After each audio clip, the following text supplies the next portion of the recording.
Hello, everyone, and welcome to another episode of Perspective Philosophy, where we try to better our perceptions of the world through philosophical discussion. Today's episode will be a debate review between Matt Dillahunty and Inspiring Philosophy. Yeah, so if you're new to the channel, hello, my name is Lewis. I'm a PhD student, and I study philosophy. I focus primarily on ethics, and in terms of theology, I'm an agnostic.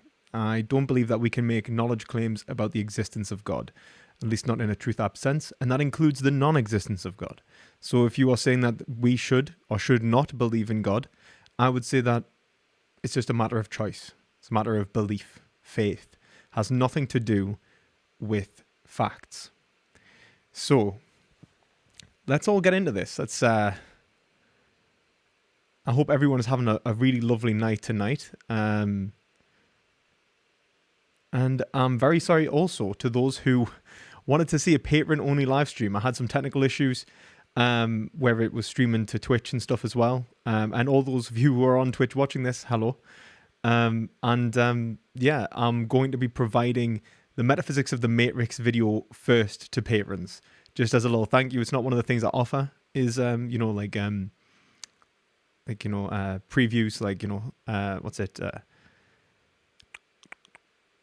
yeah, like I don't offer like videos to be seen by patrons first. That is not one of the perks, but I'm going to do it anyway, just as a little sorry. So if you're a patron, you have to look forward to that, I suppose. It's like a little premiere for you. Thank you. It's not one of the things that... Oh, dear Lord, that was my voice. Okay. So this is going to be a debate review of Matt Dillahunty versus Inspiring Philosophy on modern day debates. Here we go. So this is the debate. And as you can see, it's titled Debate, Matt Dillahunty versus Inspiring Philosophy, A Reason to Believe in God podcast. I don't know why podcast is just to throw it in. Okay, at least it's a nicer format than the modern day debates usually have. Matt Dillahunty right now is my spirit animal with an energy drink. And yeah, 2 laptops, laptop paper. They can literally anyway. So this should be interesting. I've seen actually no content from these guys before. I just happen to know their names. So yeah, is the chat on? Yeah, I think the chat's on. It's just not showing up. So yeah.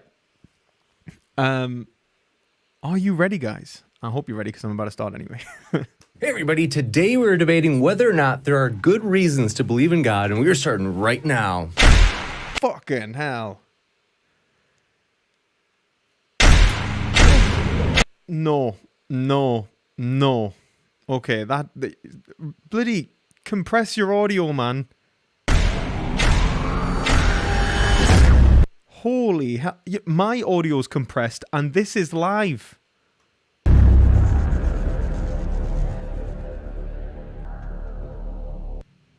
Ladies and gentlemen, thrilled to have you here for another epic debate. This one, oh my goodness, you guys. Oh my God, my ears. Oh my God. It's hard to say. I mean, this might be, I don't know if I've ever been as excited as I am for this debate right now. This is going to be terrific.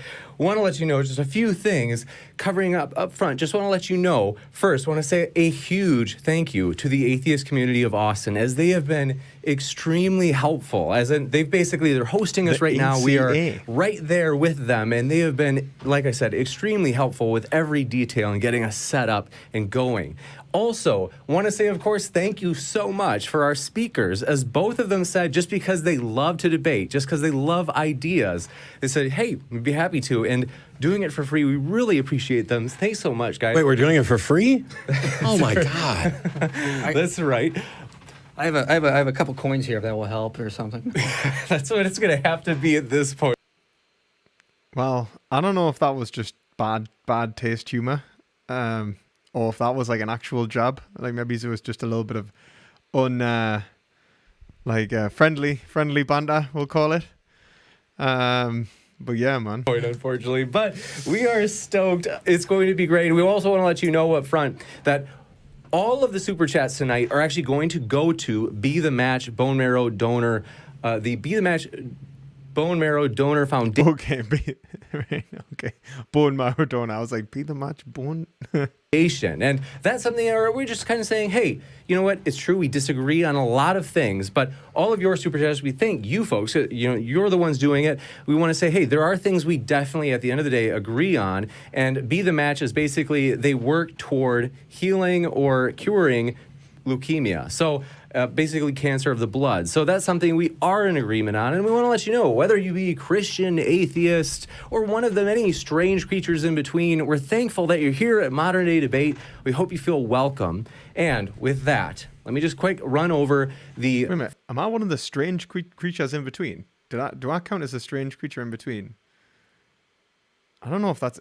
So I'm somewhere in between Matt Dillahunty and Inspiring Philosophy. Format for tonight's debate, and then we'll get rocking and rolling. So 15-minute openings, and we'll be starting with the affirmative. So Michael will be starting first. He's on my right, and then 10-minute rebuttals, followed by 40 minutes of open discussion, and then 5-minute closings. Lastly, question and answer for about 30 minutes. Also want to let you know, if you happen to have a question, feel free to shoot that into the live chat, and we will try to pull out those questions. Super chats will go to the top of the list. I don't know why Matt Dillahunty's like so cut off. Like on mine, he's even cut off even more. But on the like whoever's operating the camera, come on, man. I know this is free, but come on, guys. It's not even 7. Oh, thanks for the follow, man. Really appreciate it. Okay, wait a minute. Like, is there a way to just fix this? Like, can I go back in time and move their camera? No. No. No. There's no fixing this. List, and again, thanks for that. If you do that, as that'll be going to be the match. And last, if it's your first time here, consider hitting that subscribe button, as we've got a lot more debates coming up. We're excited for Aaron Ra, who will be on tomorrow. Okay, Maverick, just going to say, no, almond milk production doesn't kill more life than milk production. No, not ecologically great, but even the amount of almonds in almond milk's really low. So yeah, and you can always drink oat milk or anything like that. Tomorrow, debating anyway, Dr. Mick Leroy. That'll be in Dallas as we wrap up our Texas tour with that debate on creation evolution. So with that, very excited to have you here. And one last thank you to our speakers. Michael, the floor is all yours for your opening statement. Fortunately, my screen just went blank again. I'm not sure why. No problem. I want to let people know, as we were working on that, what we'll be doing tonight is basically kind of a hybrid in terms of partly formal as well as... Yeah, I'm going to skip ahead. How long do I have to wait for this debate to actually start?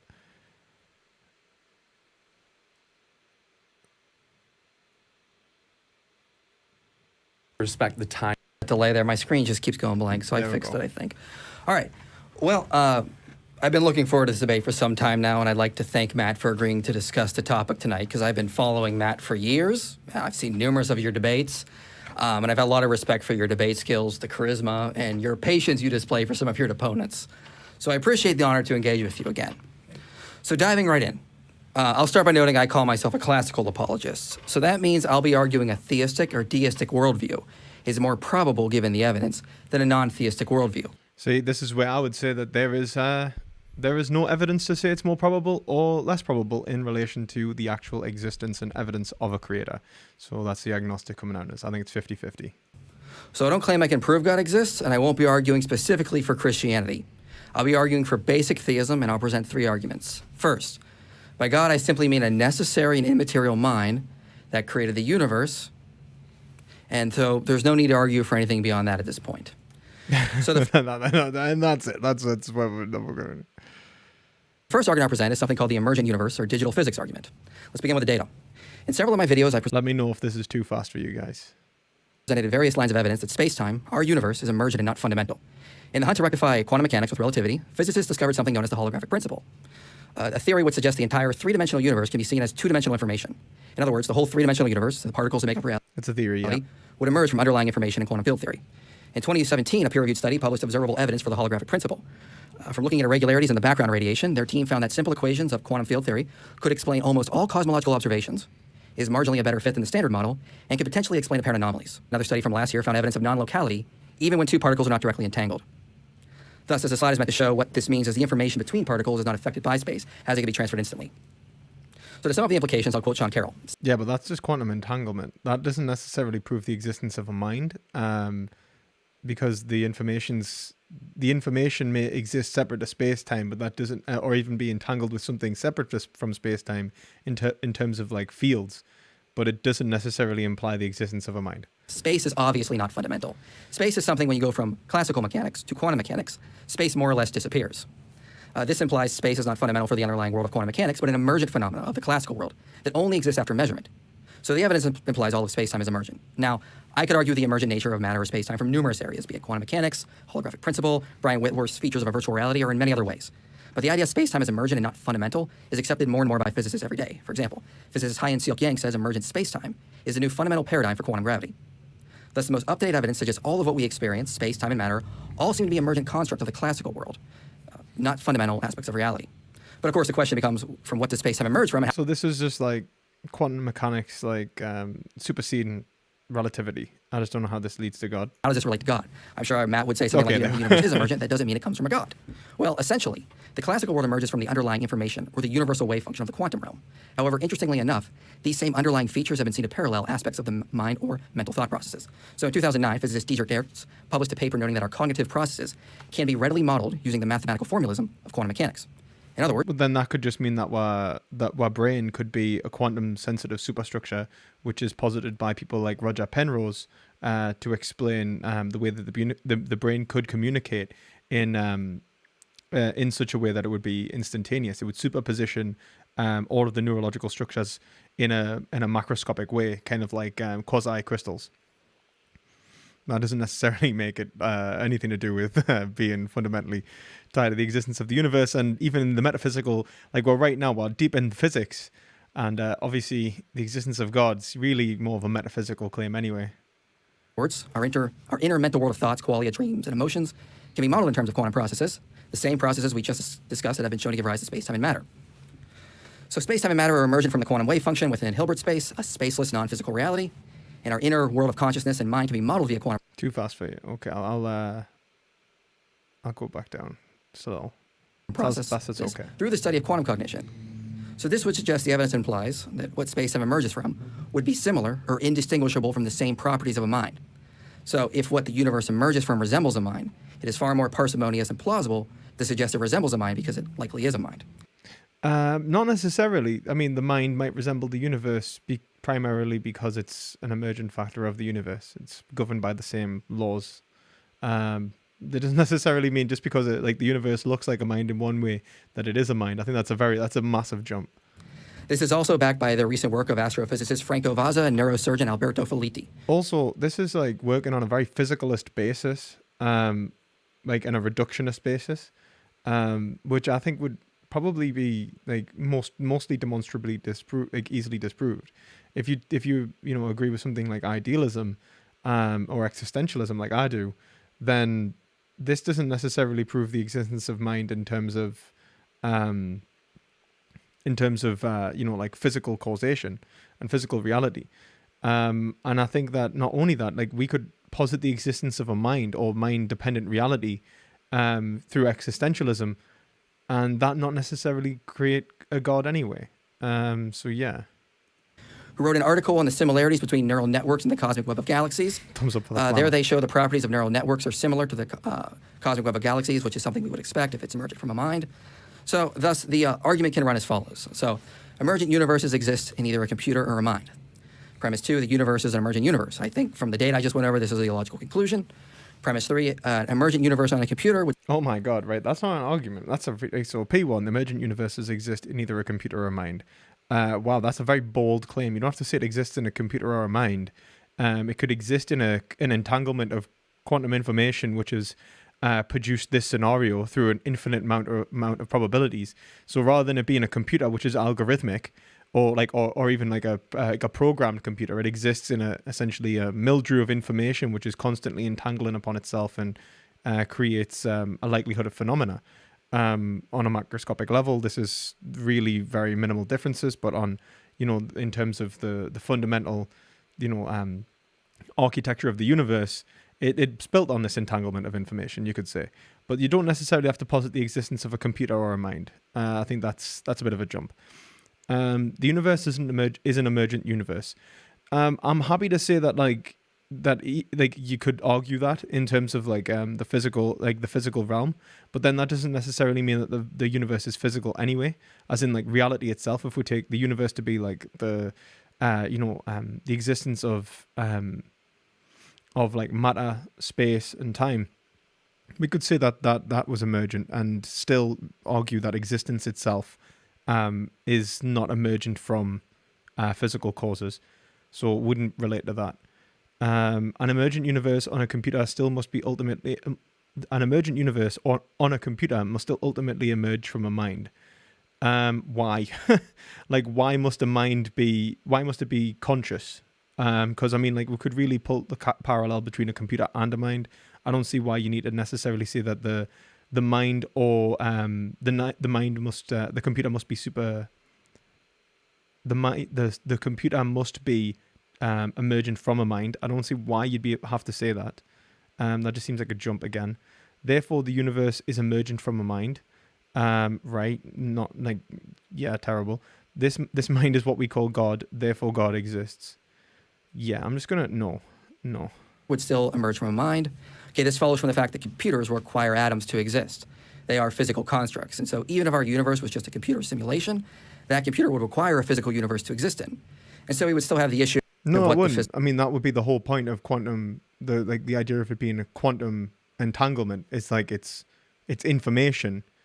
It wouldn't necessarily have to exist in the physical realm because the physical realm is emergent from the information. So you're supposing that there has to be a physical realm for the information to exist in, when quantum mechanics is doing the exact opposite of that and showing that the information produces the physical realm, which you yourself covered when you said that space-time is emergent from the information. You've actually doubled back on your own argument. Physical universe emerge from.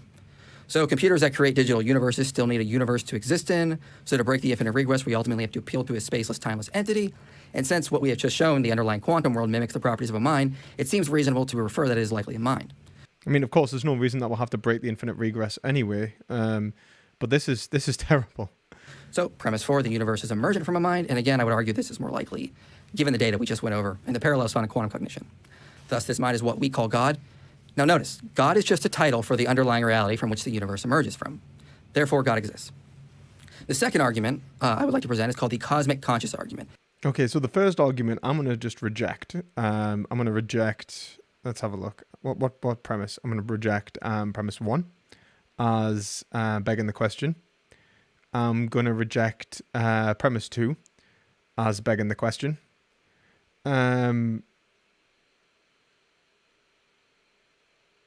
I'm just going to reject premise 3 as a false premise based on his own account of physics. And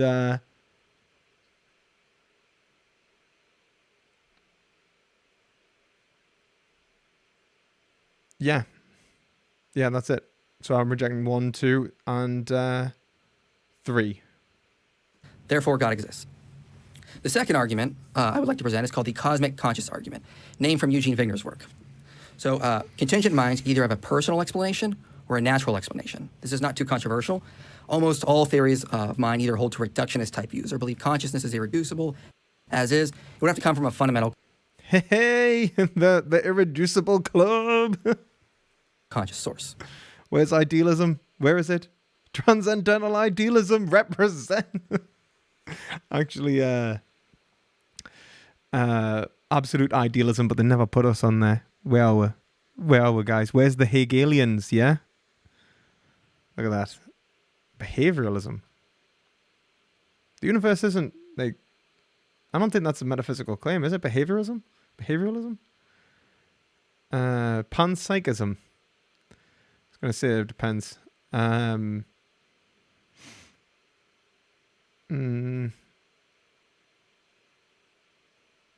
Shouldn't like naturalism be on there? Like. So, premise 2, quantum mechanics and other fields of science imply the natural universe is emergent from information processing and consciousness. Most controversial premise. But this could be argued from the data I just went over to support the digital physics argument, and I've argued this more extensively in my videos, obviously. But essentially, numerous experiments in quantum mechanics does suggest consciousness does play an important role in wave function collapse and the appearance of material reality. You can accept that and say that your brain was quantum sensitive, but then that doesn't necessarily entail that there is a mind which is otherwise governing the waveforms prior to that. If anything, the argument could be made that the waves are being unimpeded by the kind of consciousness that exists in your brain for the waves to not collapse and in a predictable way. We get more into this later in the discussion section, but essentially experiments such as interaction-free experiments, delayed choice quantum eraser experiments, the violation of the Leggett inequality, confirmation of the Cauchy-Specker theorem, lead to the inference consciousness does in fact cause collapse. Here's an interesting study from Chess last year that, without getting into too much detail, they argued this result lends considerable strength to interpretations of quantum theory already set in an observer-dependent framework and demands for revision of those which are not. So the observer does seem to play a role in quantum processes. Now, the number one objection I get on this is that interaction or decoherence alone is enough to explain wave function collapse. But this is a popular misconception. Does decoherence solve the measurement problem? Clearly not. What decoherence tells us is that certain objects appear classical when they are observed, but what is an observation? At some stage, we still have to apply the usual probability rules of quantum theory. Maximilian Schlauhauser says, decoherence arises from a direct application. That's fine. Like, we could say, what is observation? At some stage, we'll have to apply the usual probability rules of quantum theory. Well, the issue is that one, the classical, we struggle to explain the universe in pure quantum terms, from what I'm aware. At least that's like my understanding of it, is that the lack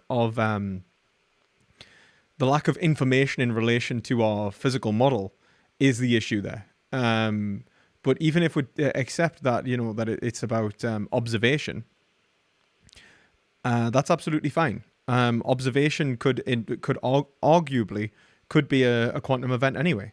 But also it depends upon there is also the point of so that's, I guess that I would probably take that stance anyway. So even if we accept everything he said, which I don't think we necessarily do from remembering my A-level physics class, we would still not have to conclude the existence of a divine mind, like a conscious mind. That's like a divine mind more than anything, because our minds could be quantum sensitive, and that exists in even in a reductionist framework. Rules of quantum theory. Maximilian Schlauhauser says, decoherence arises from a direct application of the quantum mechanical formalism to a description of the interaction of a physical system with its environment. By itself, decoherence is therefore neither an interpretation nor a modification of quantum mechanics. And of course, we've observed collapse in experiments without interaction taking place. Thus, as John von Neumann, Henry Stapp, Fred Kuttner, Bruce Rosenblum, Bernard Hasch, Richard Cohn-Henry, Stephen Barr, Ian Squires, all argue this philosophically leads to the conclusion that consciousness ultimately causes collapse. Notice I'm relying on physicists here. This is the thing. You can accept that conclusion, and that does not imply the existence of a God. So it follows the appearance of the material reality as emergent from consciousness, not the other way around. Thus, no, it just means that consciousness could be quantum sensitive in the mechanisms which create the emerging property of consciousness. So if we accept that consciousness comes from a brain, and a brain is a quantum sensitive piece of kit, essentially, then you could say that the entanglement between a brain and a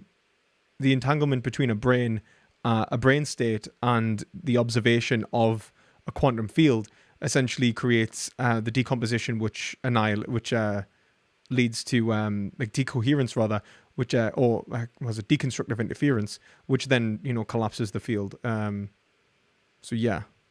Conclusion 1, the natural universe cannot be the explanation of contingent minds, since the material reality emerges from consciousness. My third argument will support this as well. Premise 3, the explanation of the existence of conscious minds is personal. This personal source is what we call God. Wait, why is it personal? Why the hell must it be personal? What do you take personal to be? That's what I need to know that, for one. Contingent minds either have a personal explanation or a natural explanation. Right. Quantum mechanics and other field science imply that natural universe is emergent from information processing in consciousness. No, it doesn't. I'm going to reject that as a false premise.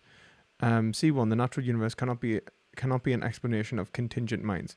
Well, no, but the contingent minds could be explained by the natural universe. The explanation of the existence of conscious minds is personal. That's a jump.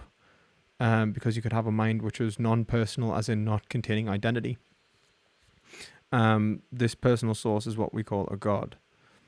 So I would say that contingent minds either have a personal explanation or natural explanation. Even if we accept that, that's a contingent mind anyway, rather than a non-contingent mind. So they're two separate events. So it would have to imply that a contingent mind and a non-contingent mind have the same explanation or explanatory power, which is not necessarily the case.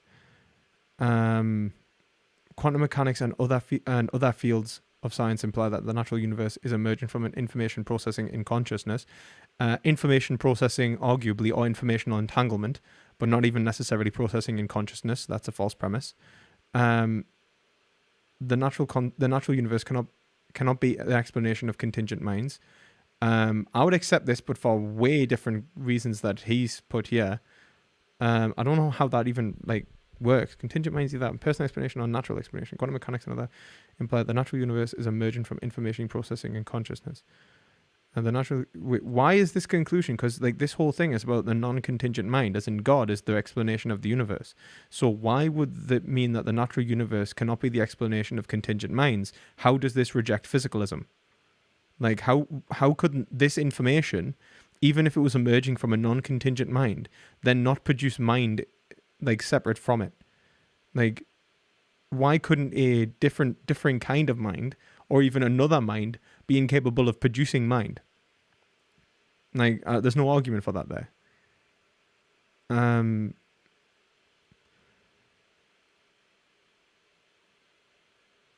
just gonna have and to therefore God exists. Watch him. Hopefully, you'll So explain unless it. Matt can demonstrate consciousness is emergent from the brain, and trust me, I'm willing to go over several studies in neuroscience as I've done on my channel, the most likely explanation is consciousness is irreducible and thus grounded in a personal source. This is also supported by philosophical arguments like indivisibility of personhood, unified visual perceptions, and the irreducibility of consciousness. I do believe in the irreducibility of consciousness, so that's absolutely fine. I have no problem with that. Now, Matt is obviously aware of the hard problem of consciousness and recognizes there isn't a sufficient materialistic explanation for this. On the Atheist Experience, July 28, 2019, in response to a caller named Noah, Matt said, "I personally have the view that consciousness is something that is the product of a brain. But let's say we have no explanation for it. Then we are in a position where we have no explanation, and that doesn't mean you get to claim that a deistic or pandeistic view is somehow likely just because you think that it offers an explanation for something for which we don't have an explanation." Now, sorry, but this is not really a good response to the argument from consciousness. If there is no materialistic explanation for consciousness, that doesn't mean someone can ad hoc exclaim we cannot offer other explanations for consciousness.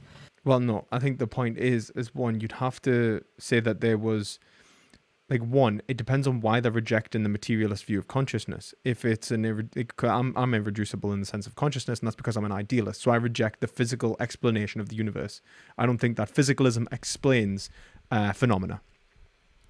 And I would relate that back to language, epistemics, and our ability to make knowledge claims about reality. Now that is a very different argument than maybe someone like a panpsychist would make. So yeah, I guess it depends on why you're making the argument. And then in terms of Matt Dillahunty saying you cannot posit something as a different explanation, I think what he was trying to say wasn't that you can't, and I'm being charitable here. It's not that you can't posit a differing explanation. What he's saying is that he would accept materialism. And if we accept materialism, just because we don't have an explanation for it in materialism, doesn't necessarily mean that we should reject materialism. Which is a fair enough claim, I suppose. It's not to say that materialism is wrong because we don't understand material or the material universe. Physicalism is not necessarily incorrect, simply because there's gaps in our understanding of physical reality. And I think that's probably what he was trying to express. Materialists do not have a monopoly on explanations, and all other alternatives have to be dismissed. And the fact is, from a priori reasoning about our own consciousness, as well as data from neuroscience and quantum mechanics, the evidence suggests consciousness is irreducible, which is why materialism suffers from the hard problem to begin with. As William James said, matter is not that which creates consciousness, it is that which limits consciousness. Thus, contingent minds like ourselves would likely be contingent on some sort of larger consciousness, so to speak, that controls reality and brings other contingent minds into existence, and who we call God. And once again, God is just a title for the mind behind the universe. Finally, I was planning originally to present a moral argument, but I feel that topic deserves its own conversation, so I'll supplement these two arguments with the introspective argument. So premise one, the mind exists. So no one with a mind can doubt this. This isn't really too controversial. Premise two. This is like the end of Cartesian reasoning. The properties of the mind are not that which matter can have. Properties of mind are not that which matter can have.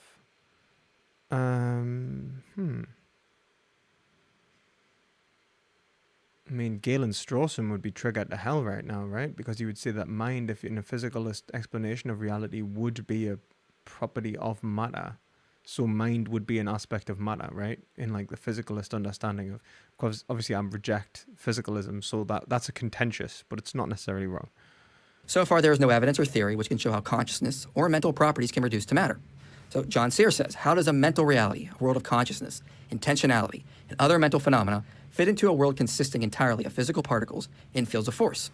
Colin McGuinn says, the problem with materialism is that it tries to construct the mind out of properties that refuse to add up to mentality. There is simply no evidence consciousness can emerge from matter. All neuroscience can show at best is correlation, not causation. However, the properties of matter that we experience can easily be reduced to mind. Since all of what we experience is a world of qualia, taste, sounds, etc.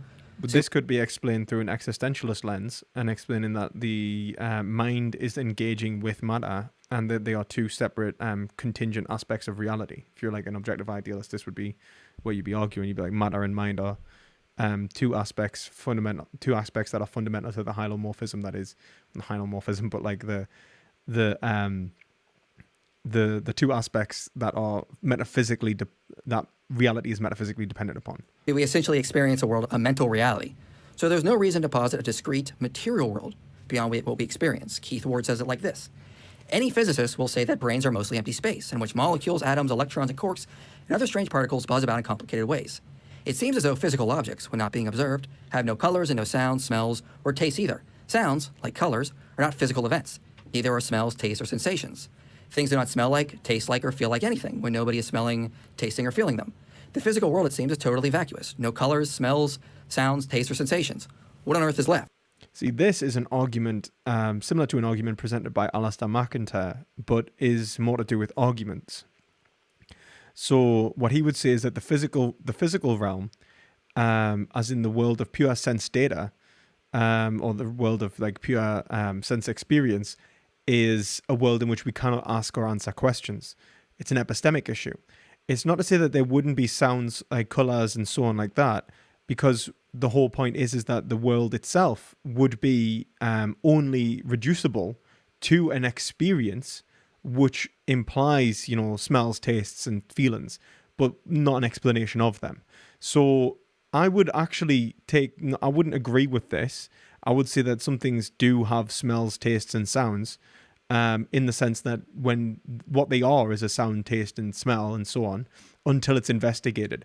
I would say that fundamentally the physicalist explanation of reality depends more upon these sensations for its evidence than anything that's epistemologically grounded in in something prior. So I would say that this experience of reality is prior to the physicalist explanation of reality.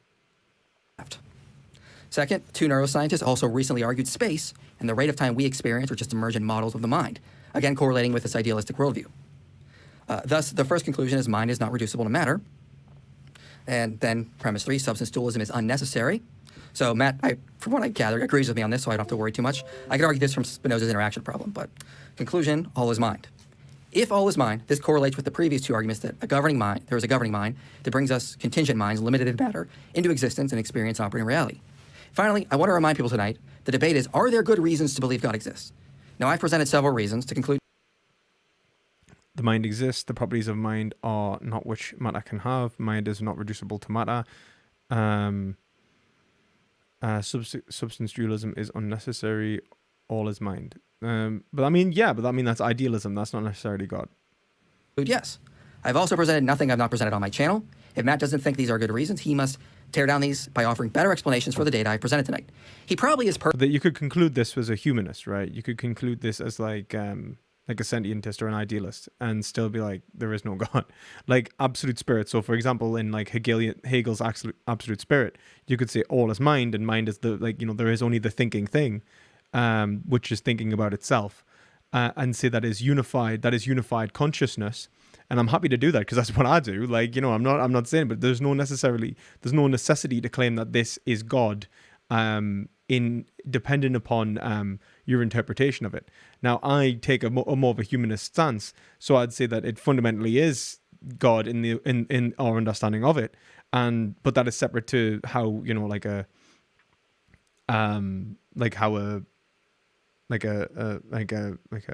Christian or Islamic understanding of God.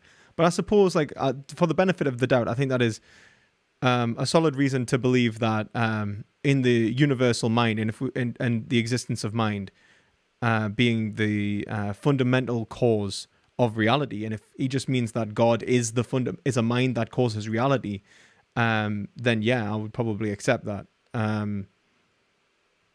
So that's actually, like, I wouldn't say that it's a argument for the existence of a particular God, and we could call into question what we mean by a God, but this is by far, I think, the strongest argument that he's presented. Absolutely. Personally not convinced, and I would expect that. He's welcome to believe whatever he wants. But that is not an objective case against the reasons I presented tonight. Instead, if he wishes to argue there are no good reasons to believe in God, or that he's not sure, he must account for this data with a more plausible and parsimonious explanation. I will contend any attempt will either not be plausible or parsimonious. So in conclusion, theism is more parsimonious, more plausible, and therefore more probable. Thank you. You bet. Thank you very much, Michael, for that opening. I think if we count the irrespective argument there, and we just take it to be that mind is the cause of the universe, or like reality, metaphysically, and that mind is God, but that doesn't necessarily imply, like, you know, a personal God or anything like that, and we just say that this universal mind is fundamentally the explanation of at least phenomenal reality, then yeah, absolutely, I think that would be a solid conclusion, and that would be evidence for why we should believe in God. But then it's like how we're defining God. We could just call it absolute spirit like Hegel does, and not necessarily imply the existence of a particular divinity. Also, there is the issue of whether it exists after or before the phenomena. I would say that absolute spirit is fundamentally integral to the existence of the phenomena. So it appears at the same time in the relationship between individuals and multiple minds. Fundamentally, absolute spirit is dependent upon individual minds and the commonality between them. It is fundamentally, metaphysically, is those minds and those experiences. Those minds and those experiences are reality, or a fundamental explanation of reality. Yeah, I'd probably say that there is. I don't have a problem with this. If we just take it to be like, this is more idealism, right? I have no problem with this argument, really. And if we accept that idealism implies the existence of a mind-dependent reality, and that mind-dependent reality can be described in an objective sense, as in an objective idealist sense, as God, like absolute spirit is God, which is fine, which I would probably agree with, then yeah, I would accept that argument. Statement. Women know too much. Oh, for God's sake, I definitely need like YouTube Plus or whatever the hell it's called that lets us not. Now we'll be switching over to give Matt a chance to make his opening statement. So I'm resetting the clock for 15 minutes. And Matt, thanks so much. The floor is yours. Sure. Right now, I'm actually quite surprised at Inspiring Philosophy. His first two arguments, I don't agree with. The last one, solid. Pretty solid. Just let me know when I've got like a minute left. I didn't time this out. You bet.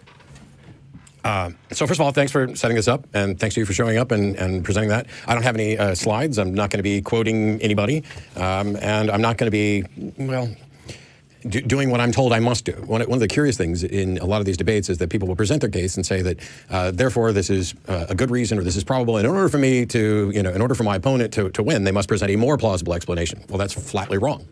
If the claim is there are good reasons to believe in God, I don't have to come up with better reasons to not believe in a God, or I don't have to come up with better explanations for something, because if there's a mystery in the world and the correct position is that we don't yet have compelling evidence to say that we have come to a good evidence-based conclusion on that, then that is the conclusion. And we are stuck in the position of, I don't have to have an explanation for something in order to be able to say that, hey, you presented something, but it's not quite there yet. No, but you have to be able to show why that evidence doesn't necessarily entail the belief state or a true justified belief. If you could say that it's not evidence for the existence of the divine, yeah, I probably agree. Like, it's not. But then, you can explain this through mind itself. And this doesn't necessarily entail the existence of like a personal God, which is fine. And you don't have to use the word God. But then, so that would be absolutely fine. But you're going to have to show either his argument is incapable of producing a true justified belief, or you have to show that his argument is less plausible than non-belief because of the law of the excluded middle. You either act in a relation to a belief or disbelief in relation to this, right? In terms of it being evidence for the existence of God. Now, you could go like, I don't know, or you could go, we cannot make truth apt claims in relation to God, and that's separate. That's like dismissing the conversation. But since you're already engaged in the conversation and you're an atheist making the negative claim, like I'm assuming that he's making the claim that we are justified in not believing in God. If he's saying that the evidence lies upon the side of God, then I would say that as an atheist, he has to show why that evidence doesn't necessarily entail that he goes Christian, or like, well, not necessarily Christian, but like goes like religious, theistic. As if we come across a murdered body, and you have you put together a case for the butler is the one that killed them. It's not up to me to come up with a more plausible potential killer. It is only up to me to say either you have made a good case for the butler did it, or you have not made a good case for the butler did it, and here's why. When we talk about are there good reasons to believe something, it is a sticky topic because ultimately you either are convinced or you're not. But the thing is, it's the butler did it or the butler didn't do it, like not an explanation of why. So atheism is the butler didn't do it, and theism in this case is the butler did it. You can't stand in the middle between the butler did it or the butler didn't do it. You could say, I don't know, which is fair enough. I'm not sure what the butler did. Where was the butler? Where am I? And why was suddenly in a murder mystery? Maybe a sound position to take. But the reality is, if you're talking about the evidence itself, whether it points towards the butler doing it or the butler not doing it, you have to stand on one side of the fence in terms of the evaluation of that evidence. And so, yeah, you kind of do have to show why his evidence would not be a sound explanation or sound reason to believe in God. Becoming convinced is the result of not a conscious decision on your part. I'm going to just choose to believe this. You make choices and you make decisions as an agent, but you're not just saying, I am now convinced. It is something that you're compelled to do by the weight of the evidence and the weight of the argument. And we have to do this knowing that we can be, in fact, wrong, that we can become convinced of things. Well, yeah, it is that the butler didn't do it, in the sense that this evidence shows that this evidence does not prove that the butler did it. That's what I'm trying to express, Lewis. It's not to say that like there is definitely not a God. I get that you can have like quote unquote passive atheism, but you can say that, but that's agnostic atheism, right? What I'm saying in relation to the evidence presented and the reasons presented, you can't be agnostic to reason. So the reason is justified or it is not. Like the position is justified or not. He has to show why that position is irrational if he wants to show that there is no reason to believe in God. Because if it's a truth apt claim and it's a true justified belief, then we have to accept it. So if you want to be able to hold an agnostic position, you have to at least show that the positive claim does not hold, that it either they are not truth apt or it is false. That is the reality of the situation. You can't hold a negative position whilst the positive position is true and claim yourself to be rational. Or you can't even hold a fence-sitting position in terms of rejecting it being truth apt or saying that there is no evidence on either side as rational on either side when there is reason to believe a position is more plausible on one side or the other, and that's the point of the debate. And that we may have good, compelling arguments and reasons for it, and ultimately the thing we're convinced of is not true. Once upon a time, there were good reasons to believe that the sun went around the earth. Really good reasons to believe it. Everybody saw this and experienced it. Everybody who stood outside said, yep, there goes the sun. It's a direct observation. And the application of Occam's razor to a more parsimonious explanation would obviously have been that the sun goes around the earth. And if you asked me now or asked me then, hey, are there good reasons to believe the sun goes around the earth? I would say, yes, there are. And yet we have better reasons to understand now that that perception is because of the earth spinning on its axis, assuming you're not a flat earther. The thing is, at different times, you can have good reasons to reach a conclusion, and that's independent of whether or not the conclusion you've reached is actually correct. And so when we hear certain... Yeah, so like that's absolutely the case in terms of like the fallibility of knowledge claims. So you can have true justified belief, which then later turns out to be unjustified in light of new evidence. So then that's like, what is it, like relevant falsehood, if we imply the whole Gettier kind of clause to things. Claims in realms that we cannot properly investigate, it is almost obvious and I'm not going to come up with the right word for it. It seems reasonable that our intuitions about it are likely to be correct. If you go to a psychic reader and they lay out their tarot cards and they do a reading for you and it seems to apply to you, if you don't have any other information and you've been told that these people have some power to do this, then that is currently the best explanation that you have for it. This is true. This is what magicians exploit, and this is why magicians often went after the psychic readers and everything else, because they figured out, hey, these people appear to be doing the same tricks that I'm doing in my show, only they're claiming that it seems reasonable that our intuitions... The reason we're able to debunk that to whatever extent we are is because we have found the thing that you're looking for, which is, here's a better explanation. And so, did you in fact have good reason to believe that the psychic was communicating with, the dead? Perhaps. But if the case is, essentially, I can't come up with any other explanation, we know that in and of itself is not a good reason. It's not a compelling... Yeah, but what you have to say is that, like, if there is an explanation which is plausible and has evidence, is an evidenced position, and then you do not have an evidenced position, then to say that you should believe in one side or the other would be to basically go like, what is the most evidenced position, right? Or well-evidenced position, or what position can be most evidenced. Now, the weight of that evidence may or may not be convincing, in which case you could say, like, look, there isn't evidence on either side. They are both absolutely terrible. That would leave it open to a matter of faith. Or you could say, this is not truth apt, in which case there could never be evidence on either side, in which case it's a matter of faith again. And that is the whole point of agnosticism. And that's the passivity of the atheist position, right? Where the atheist can go, look, I don't have to tell you that God doesn't exist. I just have to be able to say, I have no reason to believe in God, right? In which case, what they have to do is show that either the theist's claims are not truth apt, or they aren't, actually true, right? So one of the two, they're either, not solid evidentiary claims, or solid evidentiary claims aren't applicable to this argument, this form of argumentation. Now, it wouldn't be an argument even. It'd be just a statement or an expression, right? Now, that would be fine, right? But that's not what I think he's necessarily doing, right? Like, he's not going, I haven't heard him say, like, I want to hear him say either epistemically or in relation to his argument. Now, if he just turns around and goes, right, all of that, right, great, lovely, except that we can't, none of this is truth apt. And so all of it, none of it makes a difference, right? None of this was an argument. It was an expression of belief because it's relating to something entirely separate from what is epistemologically provable. And so it's all a matter of faith. Then he would be rejecting reason to believe in God. Absolutely. But as an agnostic, not as an atheist anyway. His atheism is separate to a disbelief. But he would say that there is no reason to believe in God. Or he would say that there is no, there is no greater reason to believe in God than not to believe in God. That would be fine. And unless he says that, then he's going to have to tackle that guy's evidence. compelling reason to believe things. This is how we've come to virtually every wrong belief that we've come to, is our intuitions, our biases lead us towards a good conclusion. And so if we're going to talk about whether or not there are good reasons to believe something, the first thing we have to do is figure out, what do we mean by good reasons?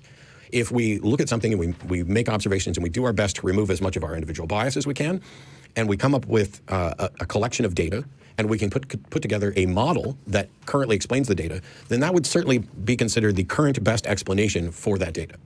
But whether or not you have a good reason to believe a particular explanation is also dependent on whether or not the thing that you're explaining is, or the explanation you're coming up with, is something that you can investigate and explore. Because if you try to solve a mystery by appealing to a bigger mystery, you haven't done anything. And if you try to solve a mystery by just labeling it something, I don't know that you've actually bothered to explain anything. I mean, like, yeah, that would be absolutely the case in terms of the God of the gaps. And that's normally what, like, a lot of people do, like the God of the gaps. So something like, there is no explanation of, like, I don't know, the way in which the world functions right now. What caused the Big Bang? It must have been God of the gaps. And then obviously it leaves it open to being disproven and saying that God doesn't exist if there is a physical explanation. Because if you're saying that's evidence of God, then if I say, well, look, actually, it wasn't God, it was this physical phenomena, you're absolutely wrong. You have no reason to believe in God. In that way, then you have to accept that. And this is the kind of gamble of the God of the gaps anyway. And I just don't think that the God of the gaps is ever a good position to have. And so if we look around... But it's also, you can't do it on the other side as well. And I think that's probably what he was maybe criticizing. I think Inspiring Philosophy was criticizing Matt Dillahunty with saying, look, if we have no reason to believe in physicalism, then appealing to physicalism as the only plausible explanation of reality would in and of itself be like the God of the gaps. It would be an assumption, it would be an assertion, which we posit a conclusion and inductively try to prove it, rather than having deductive arguments which lead to conclusions. At the universe, and we say, what would we have to do to try to make sure that we're coming up with good reasons, or the best reasons, or that our internal model of reality is as accurate as it can be? Then one of the key things is to remove any biases we have, to operate, the veil of ignorance is something that I've referenced quite often with regard to morality and other things, but this same sort of thought experiment applies to any other question.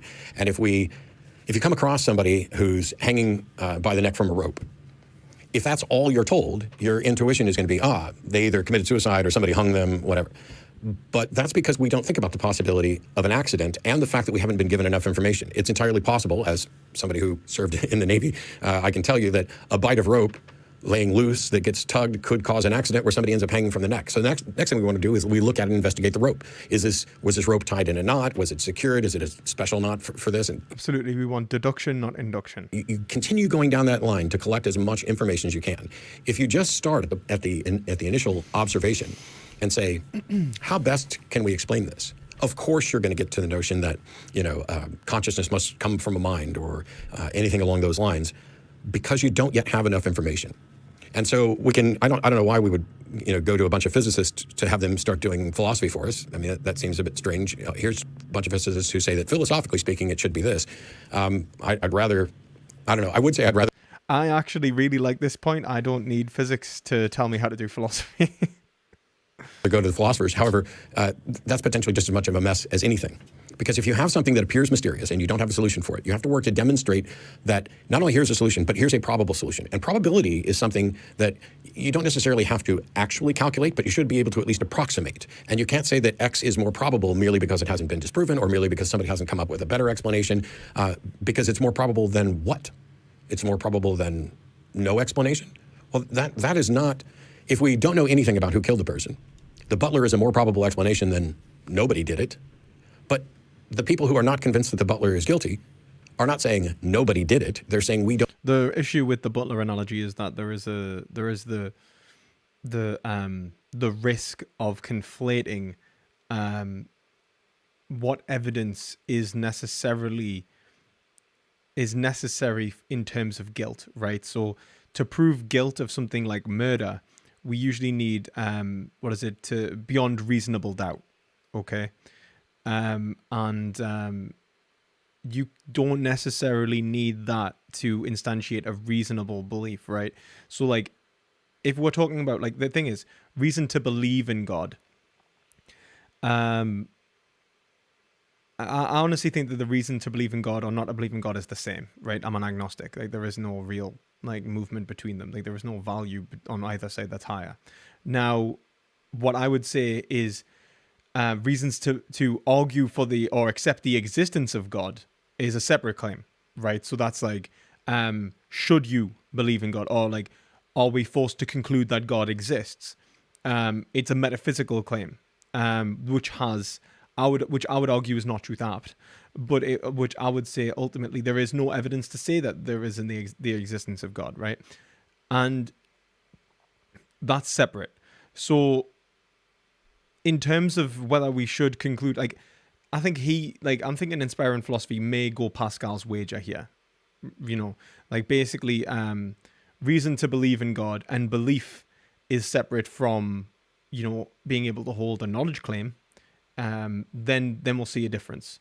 So it depends on how they actually interpret reason to believe in God here. And like, it's what I would say is that ultimately I'd say that, like, I'm an agnostic, right? You have reason for belief or disbelief. Pick your side of your faith and go, right? You know, but then obviously always do that which is right, because I would argue ethics is truth apt, and that we can ground ethics secularly. We don't need the existence of God. We can ground it in logic itself, and we should act in accordance with what is right. So either way, just be a good person, believe in God or don't believe in God, whatever you want to choose, right? Now, that's like an agnostic position. With what Matt's saying, he's kind of saying, look, I can passively disbelieve in God, and that's absolutely fine. But then he has to show why. So he has to show epistemologically why he is not forced into saying God does or does not exist. He has to show that it is either there is no evidence on either side that outweighs the balance, either like the evidence for the existence of God and against the existence of God is equal, or he has to show that it is not truth apt, that they cannot be evidence for or against the existence of the divine. Don't know who did it. You may have enough evidence to make it a compelling case that this was a murder, but you haven't come up with, you know, a compelling case for who actually did it. So the explanation that we come up with needs to be unique to the claim.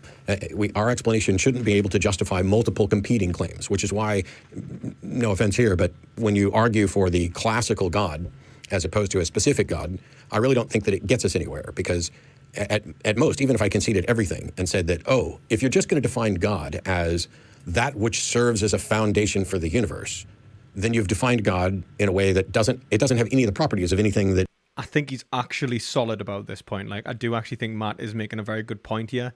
How we define God in this scenario is of the most important aspect of this whole argument. And to be entirely honest with you, the theistic versus atheistic debate in the first place.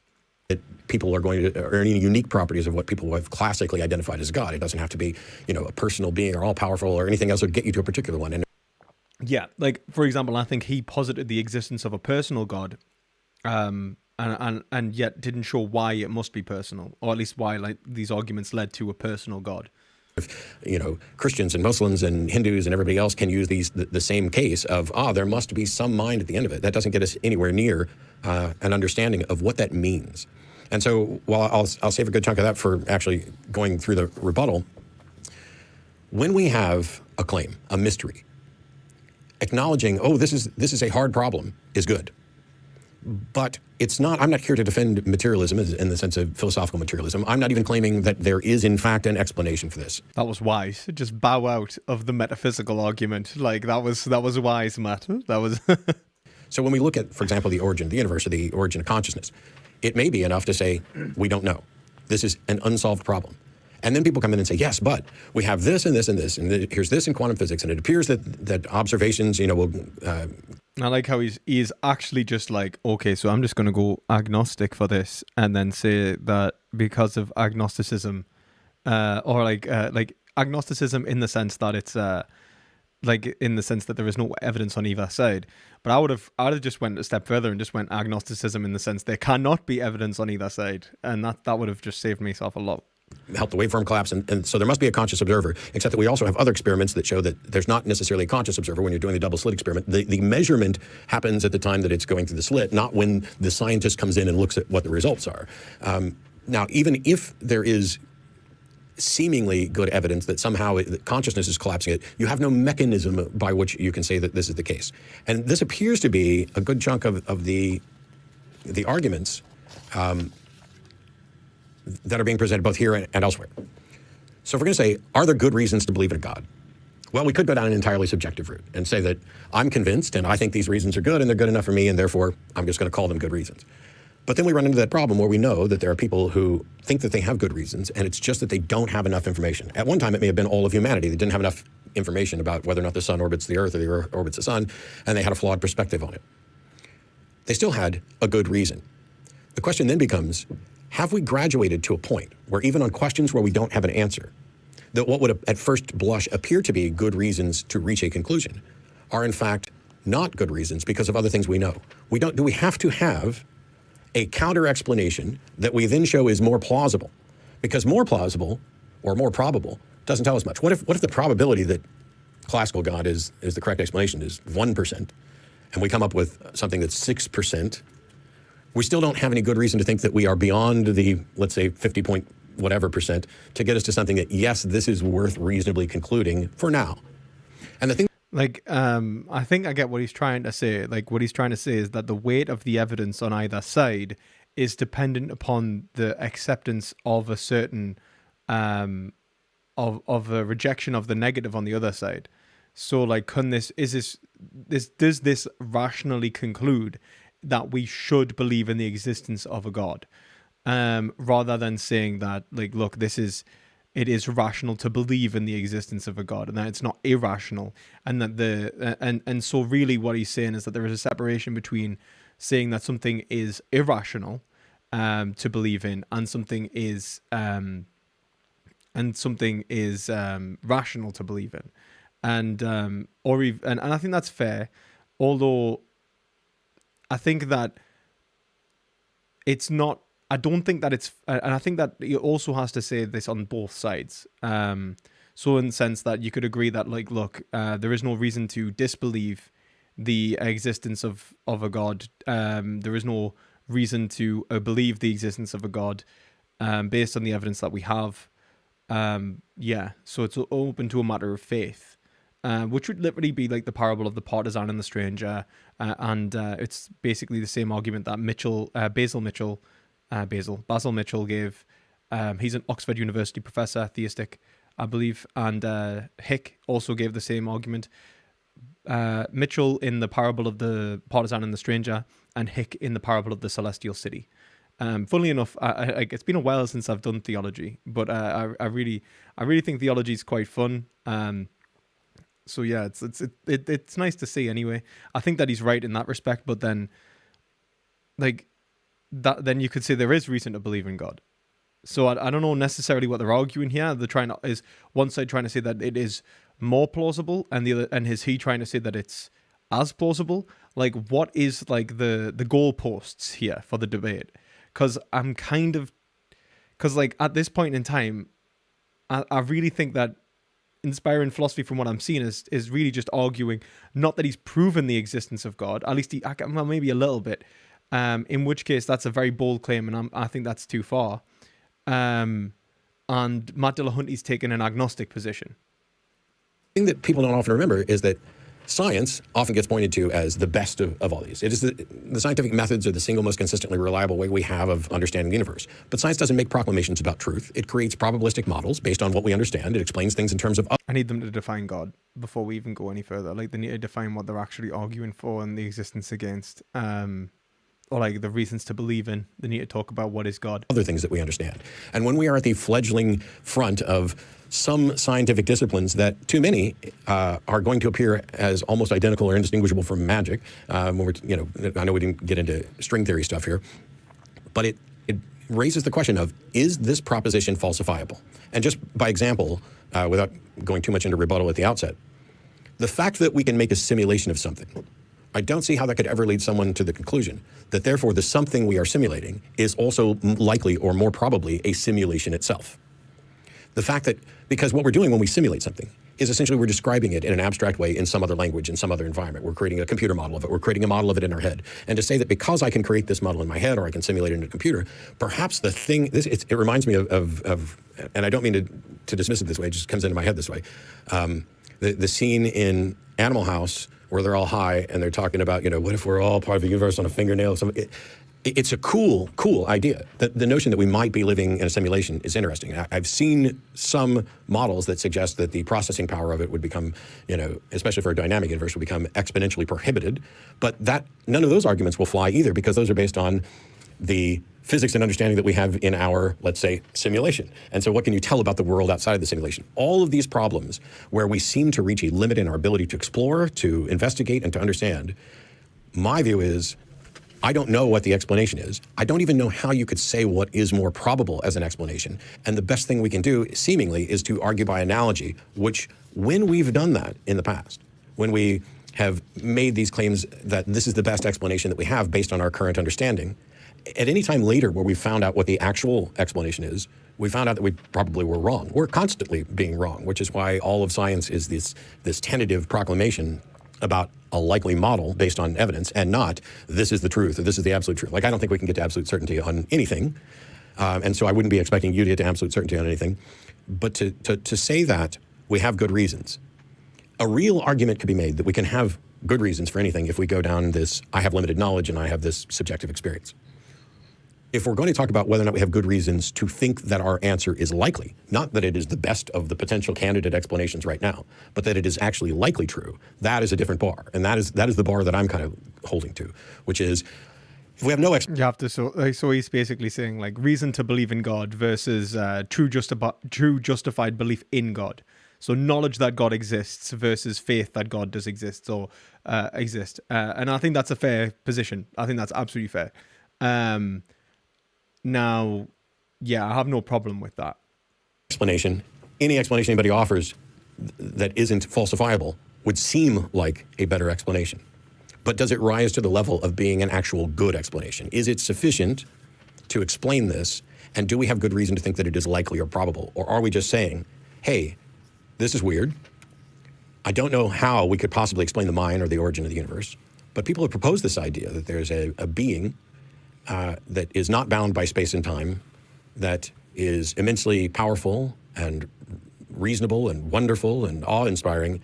And of course, that being could do that. That being could serve as a ground for this. And because we don't have another explanation, that being is necessarily more probable than a non-explanation, and therefore I have good reasons to believe it. And I don't see how that rises beyond, this feels better to me than not having an explanation, if in fact the truth is we don't have the most likely explanation. I don't know how to tell the difference between those two.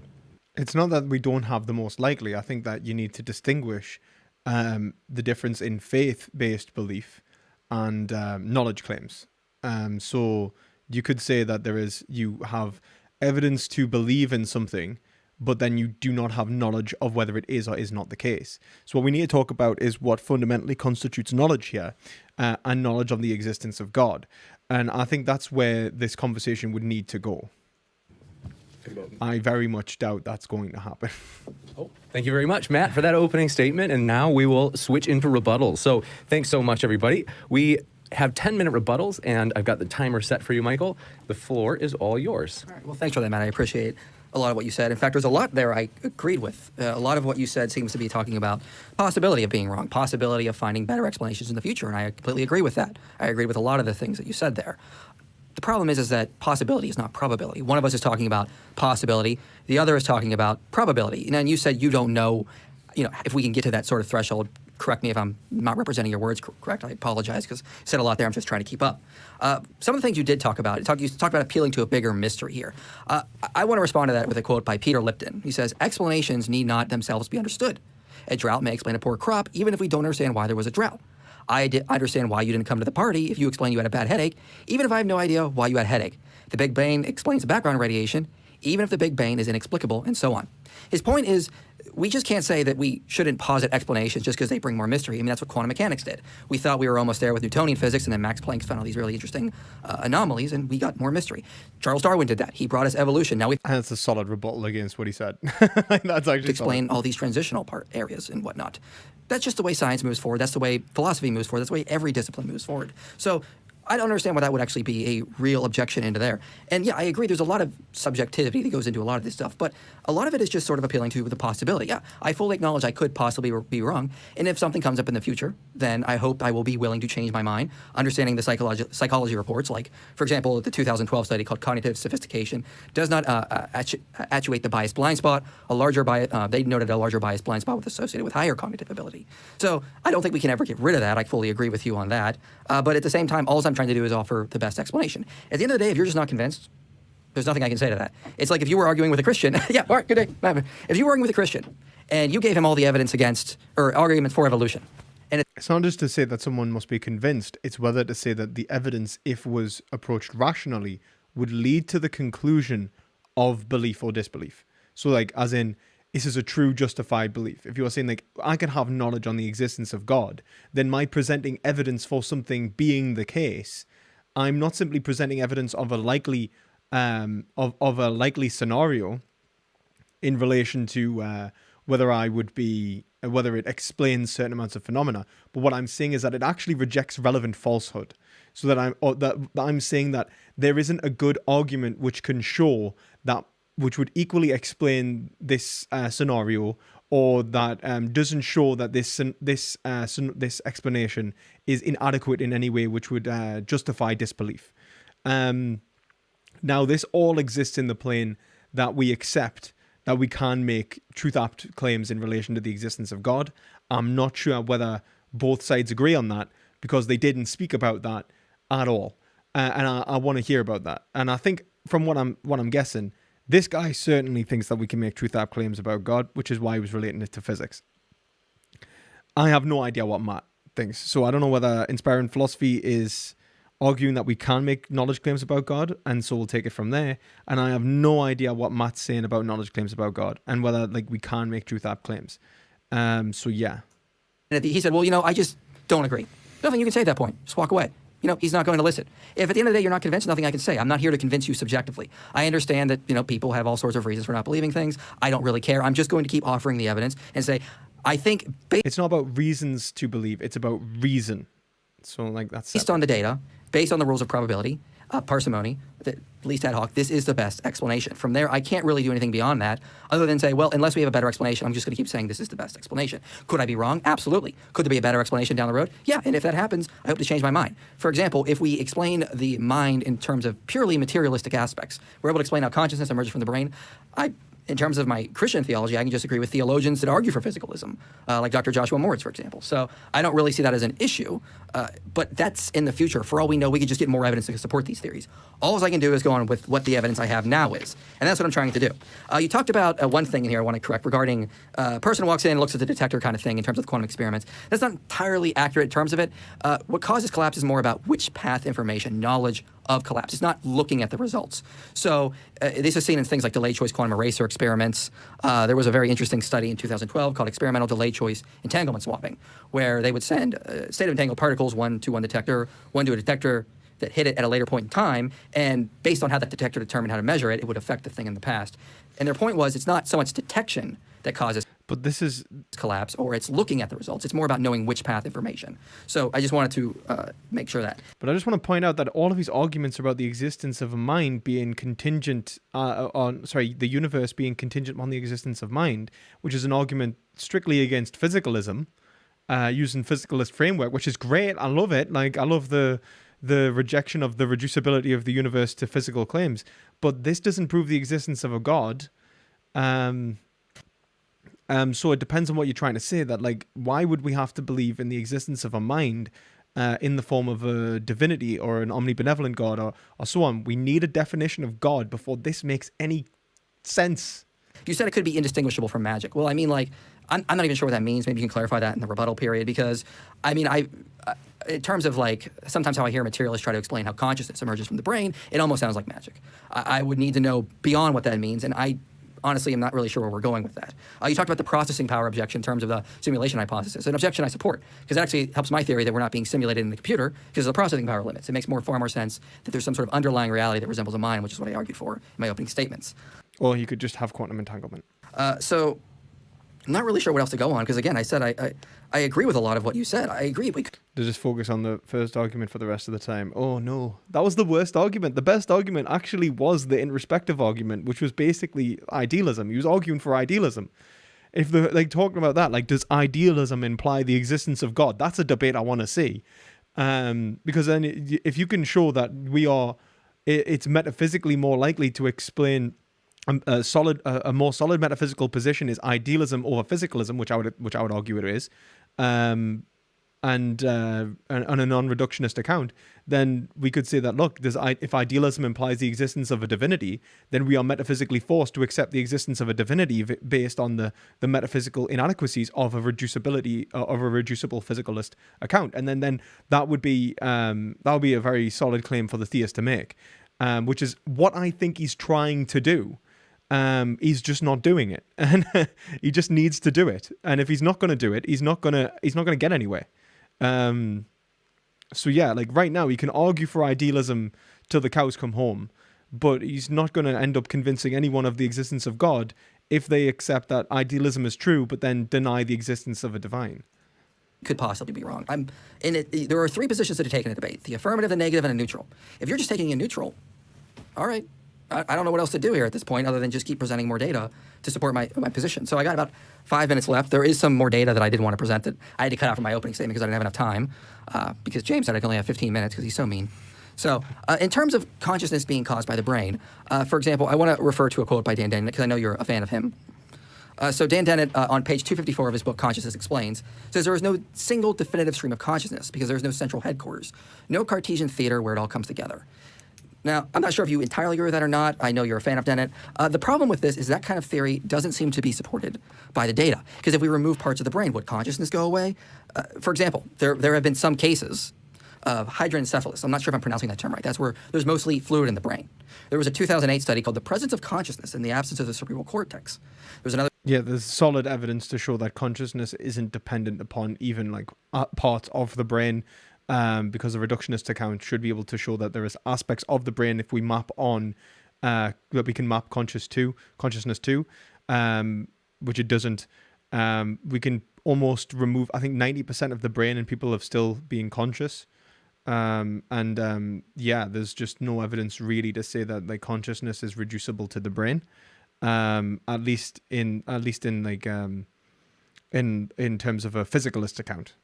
You could say that it's related to the brain in an idealist account, which would be absolutely fine. And you could take even like a hylomorphic account and say like the brain isn't necessary for the existence of a conscious being, like a human. But then that doesn't necessarily prove that consciousness exists primarily in a mind, or like yeah. So another study in 2014, consciousness exists in a mind, and consciousness exists emerging from the brain. Sorry. A cortex. That was like absolutely ridiculous. Hydranencephalus family survey. I'm probably butchering how you say that name, by the way. But back to the 1990s, a reciprocal neurosurgical development of twins discordant with hydranencephalus. So we see these cases where we don't have a fully functioning cognitive brain, and yet people are still consciousness. In 1984, there was someone named Andrew Vanda who was born without a brain and just fluid in his skull. Despite all of the predictions, he actually lived for a good 4 years, was able to smile, respond to stimuli, and all that thing. If consciousness is a product of the brain, I'm actually curious about you on this, because you might be okay with this, but do you think plants are conscious? Because I actually do think plants are conscious. I don't see any evidence to say plants are conscious. I think that consciousness, as we understand it, has been the basis of behavior. And so fundamentally, our understanding of consciousness has to do with a behavioralist account, not in the sense of a psychological behaviorism, but in terms of an acknowledgement of communication in relation to the experience of a will. So like resistance and approval in relation to a being which can show that it can change its mind, change its active process in relation to stimuli, which is pretty much why we haven't shown that, why I think that we will fundamentally have to engage in some level of behaviorism, even to conclude ethical value. In a book called The Deep Structure of Biology, Anthony Truevas, in one of the chapters, note that plants display... Yeah, this is pantheism, usually, kind of like panpsychism. But pantheism and maybe a little bit of maybe panpsychism, maybe pantheism, I'm not sure. But he's... I would say that certainly I'm sympathetic to the idea of panpsychism. Display several features which resemble conscious behavior. They display phenotypic plasticity, which is the plant's version of movement. They target areas to grow into, and they can make choices. They are able to sense their environment. Well, they don't make, like, that's a bold claim to say whether they're making choices. We need to talk about what is the tenets of a choice. Communicate through chemical reactions, display territorial behavior, and compete for space. They recognize other plants as the same species or not, so they can recognize if there's a foreign invader type plant or if there's another plant that's the same species as them. They make decisions and plan for the future, like how to preserve resources or not. They can even seem to form memories, and certain species display I haven't seen any evidence to show that they can form memories. hive behavior. So if consciousness is sort of like a function of the brain, I would suggest we can see consciousness where there is not entirely functioning brains and in creatures that technically do not even have brains. In terms of that, other data I would like to go over is things like top-down causation. Materialists predicted that taking things like LSD or psilocybin would actually result in more brain activity because people were having more vivid experiences. They're experiencing... thanks for hosting, man. And thanks for the view. Brighter colors. Well, this was a prediction that was actually falsified. They found the exact opposite in studies like neural correlates of the psychedelic states as determined by fMRI studies within psilocybin. Christoph Koch even said, to the great surprise of many, psilocybin, a potential psychedelic, reduces brain activity. So people are reporting far more psychedelic experience, far more vivid experience, and brain activity is decreasing. That seemed to not fit with the materialistic paradigm that brain was sort of creating consciousness because it should be increasing brain activity. Jeffrey Schwartz and other researchers have looked into things like mindful attention and argued there is evidence of top-down causation. Papers like training-induced cognitive and neuroplasticity, constraint-induced movement therapy to enhance recovery after a stroke, change the mind and you change the brain, effects of cognitive behavioral therapy on the neural correlates of spider phobia. And they basically argued that mental processes seem to be creating top-down causal effects in brain chemistry. That was, again, not predicted originally by the materialistic paradigm because consciousness, mental activity, is supposed to be the product of brain activity being built up. That also can be explained with brain plasticity, right? But we do see evidence of top-down causation. There's also some very interesting studies on dissociated identity disorder. So, for example, there was actually a really peculiar study called Sight and Blindness in the Same Person, Gating of the Visual System. This person had dissociated identity disorder, and they had one alter that said they were blind. And they said, okay, sure, but when that blind alter came up, the brain activity changed to the point that mimicked an actual blind person. And the argument is that mental seems to precede the physical, and the physical follows through from the personality. So I only have 30 seconds left. This is, again, maybe at best an argument for idealism and not, like, God. But I'll sum up from there. I agree with you. It's possible I could be wrong. I fully agree. If you want to be neutral, fine. I don't care. I'm just saying this is the best explanation. That's all I can do at this point. You bet. Thanks very much, Michael. We'll now switch over to the rebuttal from Matt. Got the timer set for you, and the floor is yours. Depending on how we categorize things, I may or may not be neutral. I don't think I'm actually neutral. I don't think it's a neutral position I'm taking. What I'm saying, and I'll get to this end, you presented a lot of studies that have nothing to do with anything I've ever advocated for, but I find all of them interesting because the sort of brain studies this gets to how we label the difference between, for example, consciousness and sentience. And so you could make an argument that if we're going to define consciousness this way, maybe a plant's conscious, but maybe it's not sentient. Maybe doesn't have the ability of self-reflection or self-identity and things like that. But that's not sentience, that's sapience. So sentience would be the ability to have pain and pleasure, positive and negative experience, have a subjective experience. Sentience would imply, sapience implies the ability to have self-consciousness and self-awareness. So, like, for example, you could argue that a human is sentient until, like, from birth, but not sapient until it passes the mirror stage. So, which is like 6 months old. You started off by talking about, though, this problem that I keep citing by trying to solve a mystery by appealing to a mystery. And the quote that you used referenced, you don't have to understand how a drought works to know that drought is the explanation, and you don't have to understand why somebody has a headache to know that the headache is the explanation. The problem here is that drought is the label we put on for an observable phenomenon. A headache is the label we put on an observable phenomenon. We know that these things are real to the extent that, hey, we experience headaches, we experience droughts, we observe the effects of these.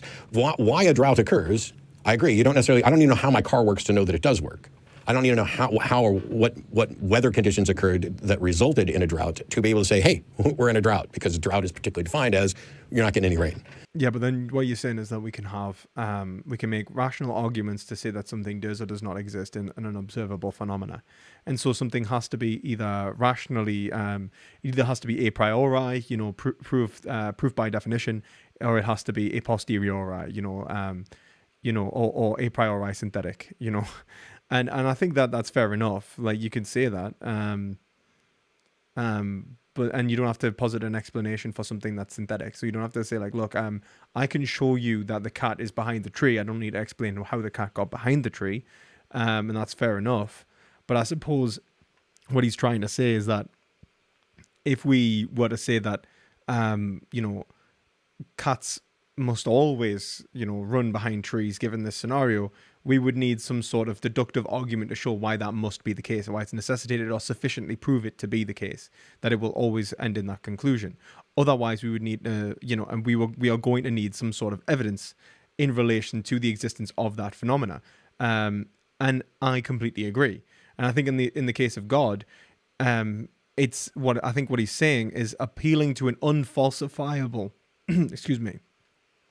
appealing to an unverifiable, unfalsifiable claim as evidence for, as an explanation for a phenomena from which is observable, like the universe and the existence of the universe, is question begging, and I think that's fair enough. You're low on water. That's not what we're doing when we say, hey, what is the explanation? It would be like saying, what's the explanation for a drought? I don't know. We don't have anything. It must be God. Gods send droughts. God send droughts to punish people for allowing gay marriage. This is the same thinking of why hurricanes slammed into New Orleans. It's not that saying, hey, you have a drought is not appealing to a bigger mystery. It's labeling the thing that is. Now, you can do that, and it seems that you're trying to do that by saying God is merely the label that we put on that which is responsible for the universal emergence, or the emergence of the cosmos, or the emergence of consciousness. No, what he's saying that God is mind, which I think it's just saying that God is the non-contingent mind, which is necessary, stuff like that. necessary to explain reality as it is. So basically, God is something like absolute spirit in Hegel. Now,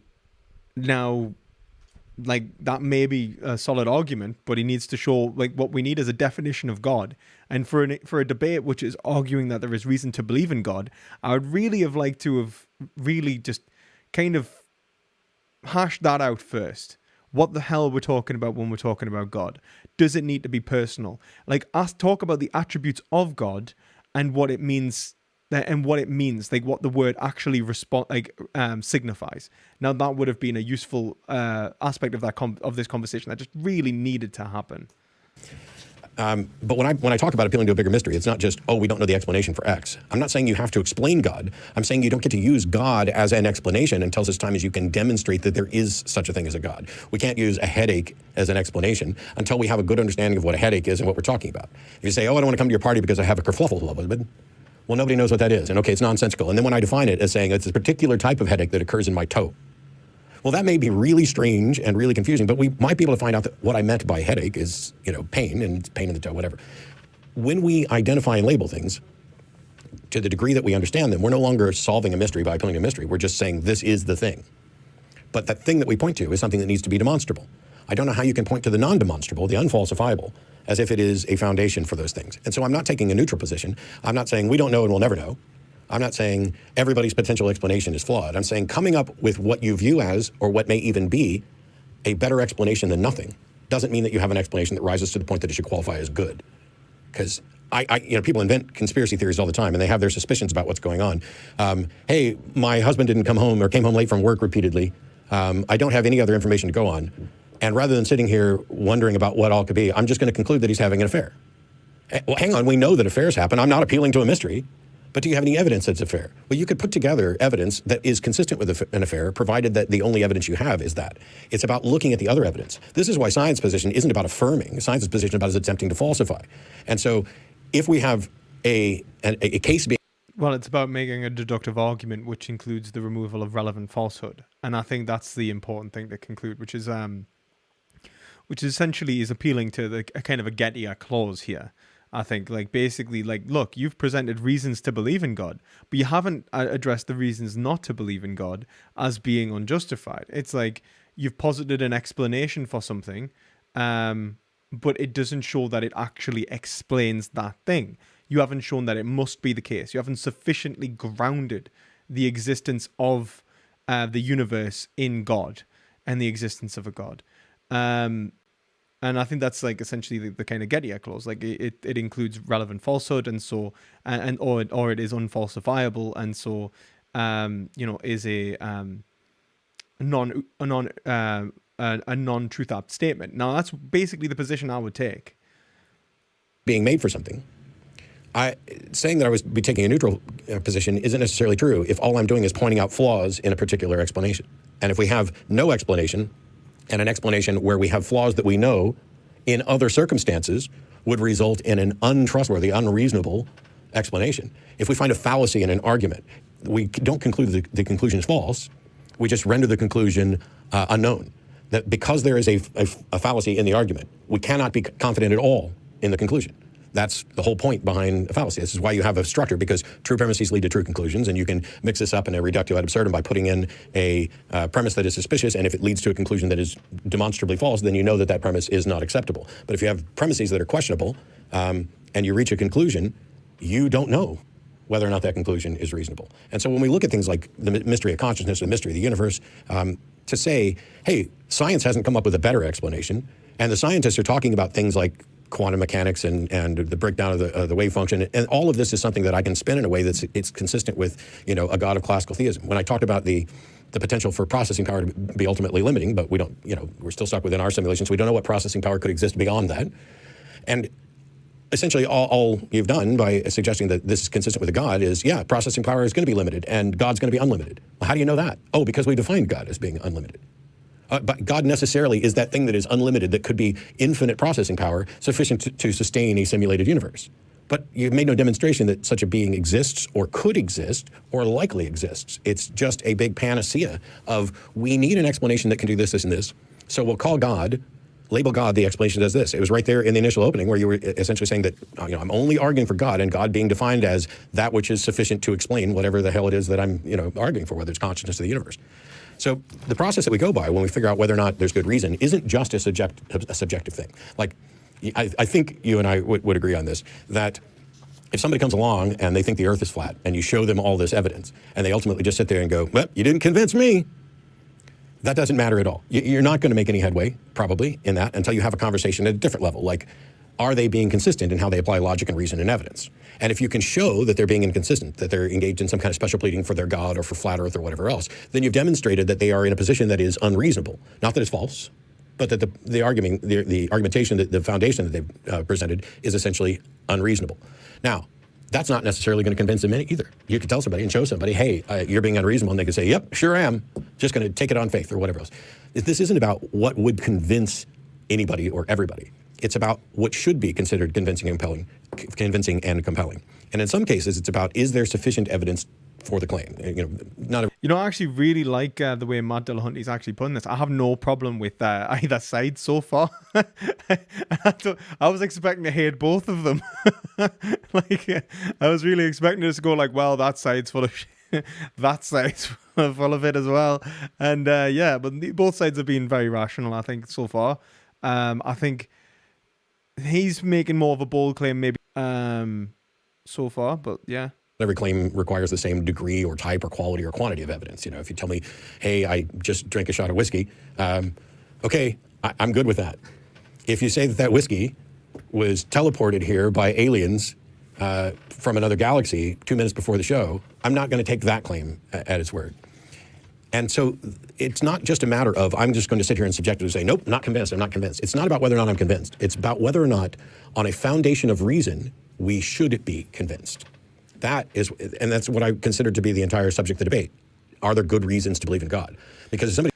Well, in which case, then we need to talk about epistemics, man, and this is what needs to be talked about. And I think that this is at least somewhat, he's doing the right thing here in talking about, like, look, before we talk about evidence, we need to talk about what the evidence is in relation to, and whether there can be evidence. Now, that would be, I would say, like the more solid position to hold in relation to things. So, for example, I say that like there is no evidence that could be given in relation to the existence of or non-existence of a God. We can't prove or disprove the existence of a God because the statements aren't truth apt. So they can't be proven false and they can't be proven true. That's essentially the position, right? Which means that it's a matter of faith. Whether you believe in God or not is subject to whether you would be rational to disbelieve or believe in God. Now, I'd say that you are rational to believe and you're rational to disbelieve on the same metric. Literally, if you want a really good explanation of this, there's a paper, like, one second, it's, let's see if I can find it somewhere.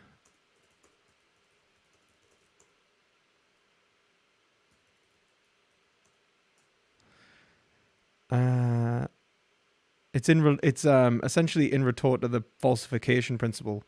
Yeah, and there's there A2 level philosophy here, and I honestly still think this holds. Basil Mitchell argues that the parable of the partisan to illustrate the concept of a non-propositional faith, a trust in God which may be held even when the evidence or experience points to the contrary. Now, that what he's trying to show is that in the point in which the evidence of the experience is non-rational or is not capable of making truth apt claims, as in like like the parable of the partisan stranger goes like this, basically, right? So there is a guy, you're in the French Resistance, right? And you meet this stranger, and he says that he's going to help you essentially bomb and take down the Nazis, right? Now, he does actually help you on occasion take down the Nazis. But by that, he tells you, like, like to go to certain areas and do all this sort of stuff. You also see him talking to Nazi officers and having conversations. You don't know what he's saying. You don't know whether he's conspiring with them or whatever. You just see him talking to these officers, right? Now, he continues to help you, and he continues to talk to the officers. You don't know whether he's actually helping you or hindering you and trying to get you caught. You don't know whether the attempts that Nazis have made to try and catch you and so on have been the result of his conversations. You don't know anything in relation to whether he is or is not an informant to the Nazis. And so what Basil Mitchell concludes is that in relation to the point in which you have no evidence either way, then you are rational to conclude either side. You are rational to conclude that it is true that he is collaborating with the Nazis, or you're rational to conclude that it is not true. But you are not basing that off anything other than a propositional faith.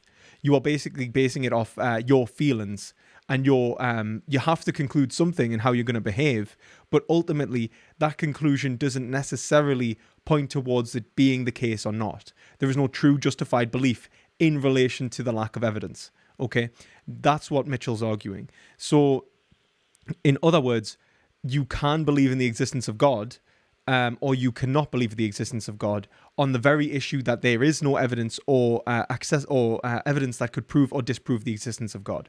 So, if the claim is not falsifiable, then you can still be a theist on faith and that be rational and reasonable, and you could still be an atheist on faith and that be rational and reasonable. And that's what I would say. And I think that's the most solid foundation of this position. And so, yeah, like, absolutely. But he just said, are there reasons to believe in God? Yeah, I'd have to say yes. Are there reasons to believe in God that some people think are good? Yeah. You see, that's honest, but yeah. Is belief in a God, a particular God, or even an abstract God, sufficiently supported by reason? And I would have to say no. Because sufficiently, that's exactly what the word that he needed to use. Is it sufficiently proven by reason? This is words he actually should have used, not supported, but proven by reason. And yeah, that's a different claim. In all the time that I've been dealing with this and in everything that I've been presented and what gets presented to me by other people in the course of these debates, it's either There is an argument that is ultimately fallacious, which means the conclusion is questionable. Or there is a mystery for which we do not apparently have a sufficient understanding to offer an explanation to something in the universe. And people are instead saying, but I know of this God thing. Would anybody... Is that whiskey and water, by the way? Absent someone proposing a God as an explanation, have a path to get to discover that it is in fact a God as an explanation. Not just that I can't think of a better one or this is the most plausible or whatever else. But when I'm evaluating something, one of the things that I have to consider about whether or not I'm going to change my mind is, what is the cost of accepting this? How many other positions and beliefs would I have to change because the foundations of my reasoning has been changed? If I accept the claim for a particular or even an abstract classical notion of God, what does that change about the laws and rules that I apply to what is a good reason? And how many other beliefs would I have to change? Well, I don't think it wouldn't do anything. That's the whole point. Like, it's just that in either case, it would be theoretically compatible with the existence of phenomena as it is. That would be the position. It's like, it's a belief state, and it has no bearing necessarily on other theories, unless you're taking a reductionist account of reality, unless you're trying to make the let's say you're trying to make the negative account. So if you're taking a positive account of that God does exist, and you encounter a negative account, that may like change the way in which you look through the world. But if the account has no epistemological bearing upon the way in which you would engage in something like science, you can be a rational Christian scientist, and that would be absolutely fine, accept all of the conclusions of science without it contradicting your faith based on the agnostic argument that you gave before. So yeah, I think that's unfortunately, Matt, that's not how that works. You don't really have to reevaluate anything on accepting basically his account of God, because his account of God was incredibly broad anyway. So yeah, which you kind of criticized him for. Actually. We can put those into a... Like you actually did criticize him. It's like, right, if we're calling God like pretty much the cause, then yeah, like we could say that like God does exist. Well, then in which case it wouldn't do anything for you if it's that broad. So like I don't understand why he's necessarily even saying that. Reductio, and as long as we're willing to accept the foundations of reason, doing that in the sense of, if you're right, that would change this and this and this and this, and those things have stronger evidence for them, then we clearly aren't at least being reasonable yet. But what would it change? Then you'd have to make an argument that it would change something and necessitate why it would change something. So like, for example, like why would it necessitate like a certain understanding of reality if God does or does not exist? I think I went like 5 seconds over. That's okay, no problem. We are excited to go into the open discussion section, folks. So this is going to be about 40 minutes of open conversation between the two speakers. And as mentioned before, if you do have a question, fire it into the live chat. We will pull it out and we'll save it for the Q&A. Thanks so much, guys. So I have a question. What do you mean? You said, it's demonstrable. There's, we need to demonstrate. Braxton Hunter brought this up with you in his debate as well. What does this mean? How do we demonstrate something in your view? Or what do you mean by that? So it's a good question, because a lot of times when we're talking about these things, we'll use a word and everybody just assumes they know what it means, and maybe we're not even talking about the same thing. Mm-hmm. So for me, something that's demonstrable is something that we can, everything that we get through our senses and exploration. So can we set aside the problem of hard solipsism and just agree that we're sharing a universe? Fair enough. Sweet. As long as we're sharing a universe, then I have a way to demonstrate to myself and to others independently and get their confirmation of what is or isn't in this can, or that there is a can. But then that's like you can't just take evidence to be that which is synthetic, because you could argue that which is a priori. So yeah, like you can't just like remove the rational evidence or rational evidence positions. So something that must be the case tautologically, for example.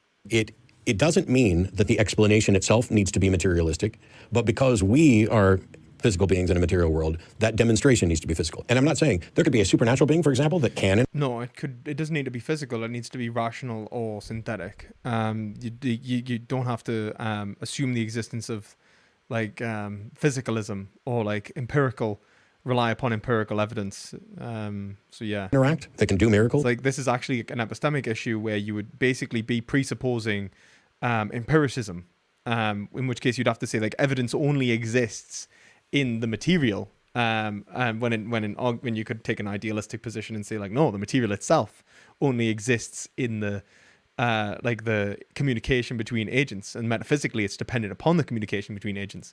And so when we appeal to the empirical, what we're actually doing is appealing to the experiences of the individual.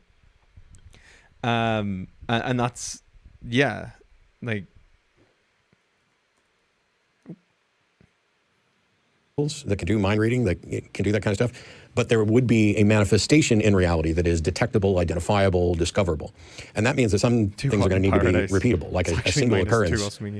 It's almost always going to be incredibly difficult for anybody to reasonably accept, unless it is in a category of something that is mundane. Like, I dropped my pen. Oops, now it's in the past. How do we explore the past? How do we investigate the past? Oh, somebody could have recorded this, and it's an edited thing. Apart from the actual instant of doing it, how do I go about demonstrating it? Well, maybe we can go to the recording. Maybe we can go to the fact that it's live. Maybe we can see that the pen is on the floor. Maybe then we can make an abductive or an inference about what the best explanation is. At the end of the day, though, the claim that I knocked a pen on the floor, not a big deal. You talked about the past. Now, you and I both accept the theory of evolution.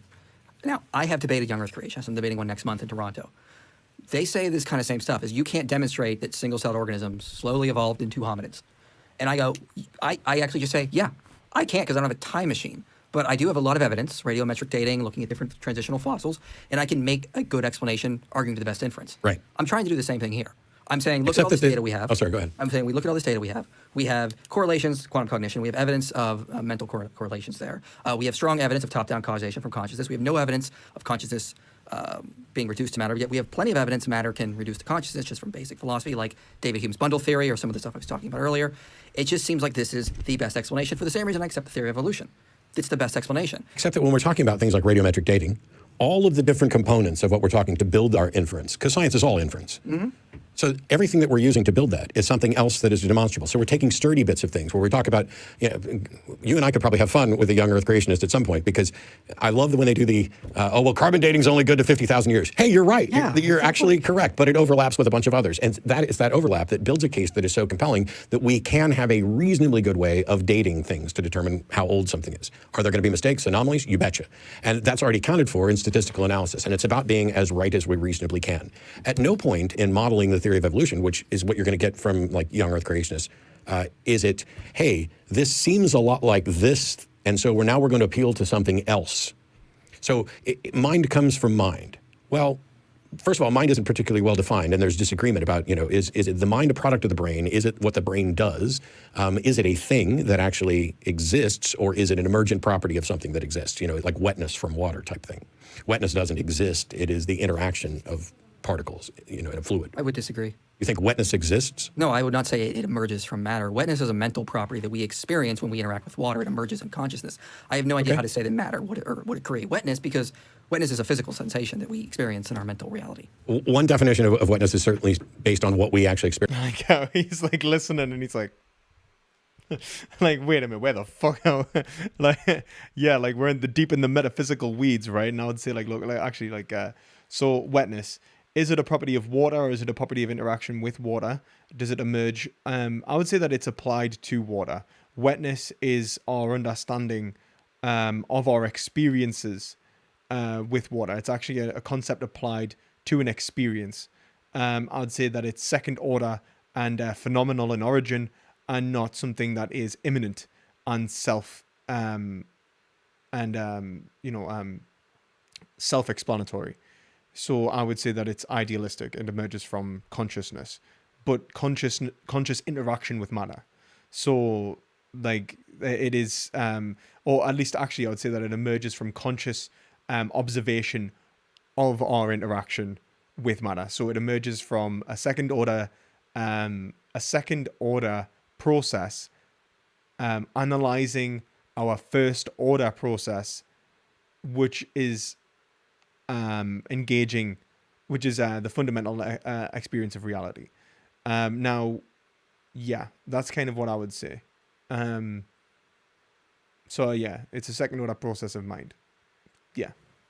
Experience, although maybe everything is based on what we actually experience and describe that. However, there's a property of, there's two distinct things, piece of paper and fluid. And it's a property of how a fluid interacts with us that we describe as wet.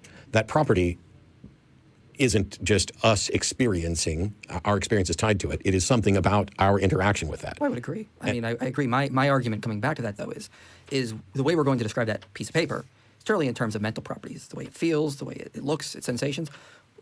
Just to invoke the, Occam's razor, why invoke an entire substance? Why not invoke just mental phenomena, mental information kind of thing? Because that's one of my main arguments. We live in a giant mental reality, and I use this word very importantly, analogous to like some sort of simulation.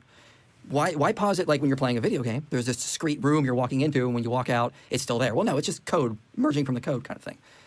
When you take David Hume's bundle theory, he talks about physical objects. You can explain everything in terms of their properties, their mental properties. Take away all the properties, what do you got? Well, nothing. So why posit? So just invoke Occam's razor. Why posit a discrete material substance beyond the mental there? Who? I don't know that I am positing that. So one of the things. Go ahead. Yeah, I'm interested. So if you take away all of the physical properties or all the physical components of something, you also take away all of its ability to interact with anything else. There doesn't have to be a mental experience for there to be friction. It doesn't have to be a mental experience for there to be a strong nuclear force or a weak nuclear force. You take away these things, it's about how they interact. And our interaction with a water or fluid, we describe that as wet. But also the wetness, this reduction in friction and the ability to slide over, occurs all the time, even without our experience. It occurs between the molecules interaction and between water's interaction with other things. There's a reason why we can use a water cutter to cut through metal, even though dripping water on metal isn't going to do it. It's because the interactions between them, which isn't our experience, is something that we can then describe. Ooh, that's rough interaction, that's friction interaction. I like where you're going, because you're describing everything in terms of physics, and that's what I agree with. Physics reduces to mathematics. Again, it all reduces to information. Whether we're describing things by mental sensations, mental phenomena, or physics, we're all describing it in terms of information, basically. And in terms of information, I want to make sure, let me define this. I'm going off C.E. Shannon's 1948, A Mathematical Theory of Communication. So if materialism is true, information refers to material arrangements. If idealism is true or substance dualism is true, information will refer to phenomenal states that can be qualitatively discerned from one another. Qualia, sound, sensations, thoughts, mathematics, mental phenomena. He strictly says, so when I talk about information, I want to be clear what I'm actually describing here. I'm referring to mental phenomena. Now, if we don't have any evidence for the material beyond what we're sensing, experiencing, why not just explain it in terms of the information itself, which would be an idealistic account, and it gets us right back to where we were. Well, it would be arguing for a. But then, if you're arguing it from the information itself, then why do I have to appeal to like a non-contingent mind from which the information can then process this reality? Why couldn't you argue from that mind is actually an expression of information? Like why posit the information prior than mind to mind? I mean, post to mind.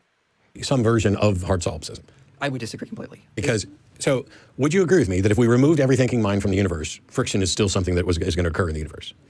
Not the physical emergence of it, but the information of it just happening there.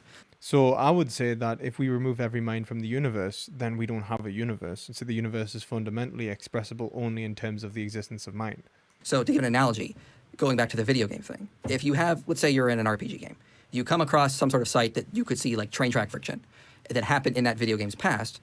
It didn't physically happen, like the information arrangement got there, but there was no physical observers to sort of cause collapse, to observe the physical phenomena. But you can still have the underlying information processing taking place to get you to that point. So there's a difference I'm distinguishing here between the information and the material.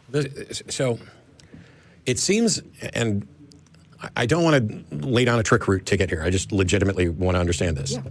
Because it seems what's happening is you have a view, and it's going to lead to an eventual collapse at some point. Because, for example, if this is all just information and is contingent upon a mind, then you can't have evolution at all. You can't have chemicals interacting because there's no mind there. And so therefore you posit a God mind to serve as that which is going to collapse. That's not what I would okay, say. then how do you solve that? Well, that's a good question. I'm glad you brought that up. So in terms of that, though, I don't say that I talked about this in my video on the cosmic conscious argument. I don't say that God is sort of like has some sort of giant eyeball looking down on space in some sort of globe or whatnot. So the evolution of the wave function is deterministic. This is something Lawrence Krauss said in his debate with, I think it was Dinesh D'Souza or something. I can't remember exactly. That wave function is still deterministic. The information within the wave function is still deterministically evolving to get to a certain point. When it comes in contact with a conscious observer, all that happens is it collapses to the physical appearance of it. So as Fred Kuttner, Bruce Rosenblum say in their book Quantum Enigma, absence of there being a physical particle there, it's just a wave. It actually sounds like he's not arguing for anything separate from the Berkeleyan account of idealism. That's what he sounds like he's arguing for. Function, the evolution of that information. And then when an observer comes in, it causes sort of like the collapse of the physical particle. Best way I can explain it is an analogy. This is sneaky Berkeley. I can feel it. Like he even referenced the existence of sounds and so on being the experience of mental phenomena. This is some sneaky Berkeley stuff, isn't it? I can feel it. This is analogy works really well. The video game, you have these sort of getting to that certain point when a conscious observer comes in, the information is building up. All the observer does is just cause physical collapse, but the information was still there. Which observer? The person playing the game? The person playing the game. Yeah. So now, if I step away from the game and it keeps going without me and there's not another person involved, nothing's happening within that simulated reality? I'm referring to the avatar, the person you are using. If you were in a video game room and then you walk out of that room, does the room still exist in some sort of absolute space setting? Well, first of all, it depends. Well, no, it doesn't. It does depend. Hang on. It depends on the type of game we're talking about. Because if the game is a simulation of a house that doesn't remove the rooms so that you can go in and out of them, then that room is still being essentially rendered within the engine of the game, even though you're not in that room to look at it. But it's not on the screen, so all that it exists. Okay, the screen, that's like saying if I close my eyes, does the world go away? Well, I mean, I'm not actually arguing that because I understand decoherence.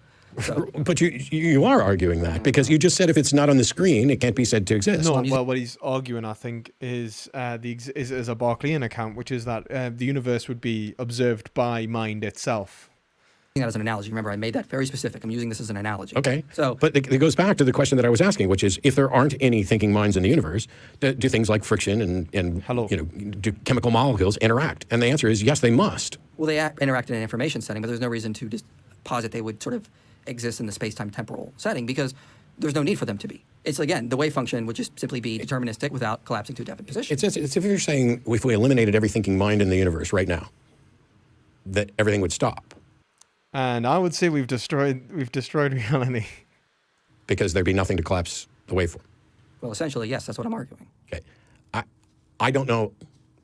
I mean, I don't know how to possibly argue against that. That seems to me to be an unfalsifiable proposition that violates Occam's razor. Actually, because no. I could argue that it is falsifiable. You have to find hidden variables within quantum mechanics because it goes back to what I was talking about in my opening setting. So there was an experiment called the confirmation of the Cauchy-Spector theorem. The Cauchy-Spector theorem argues that somebody asked us to give a brief explanation of Berkeley. So Berkeley believed that George Berkeley or Bishop George Berkeley was an idealist back in the 17th century. Yeah, I think so. Like not. I have to double check that.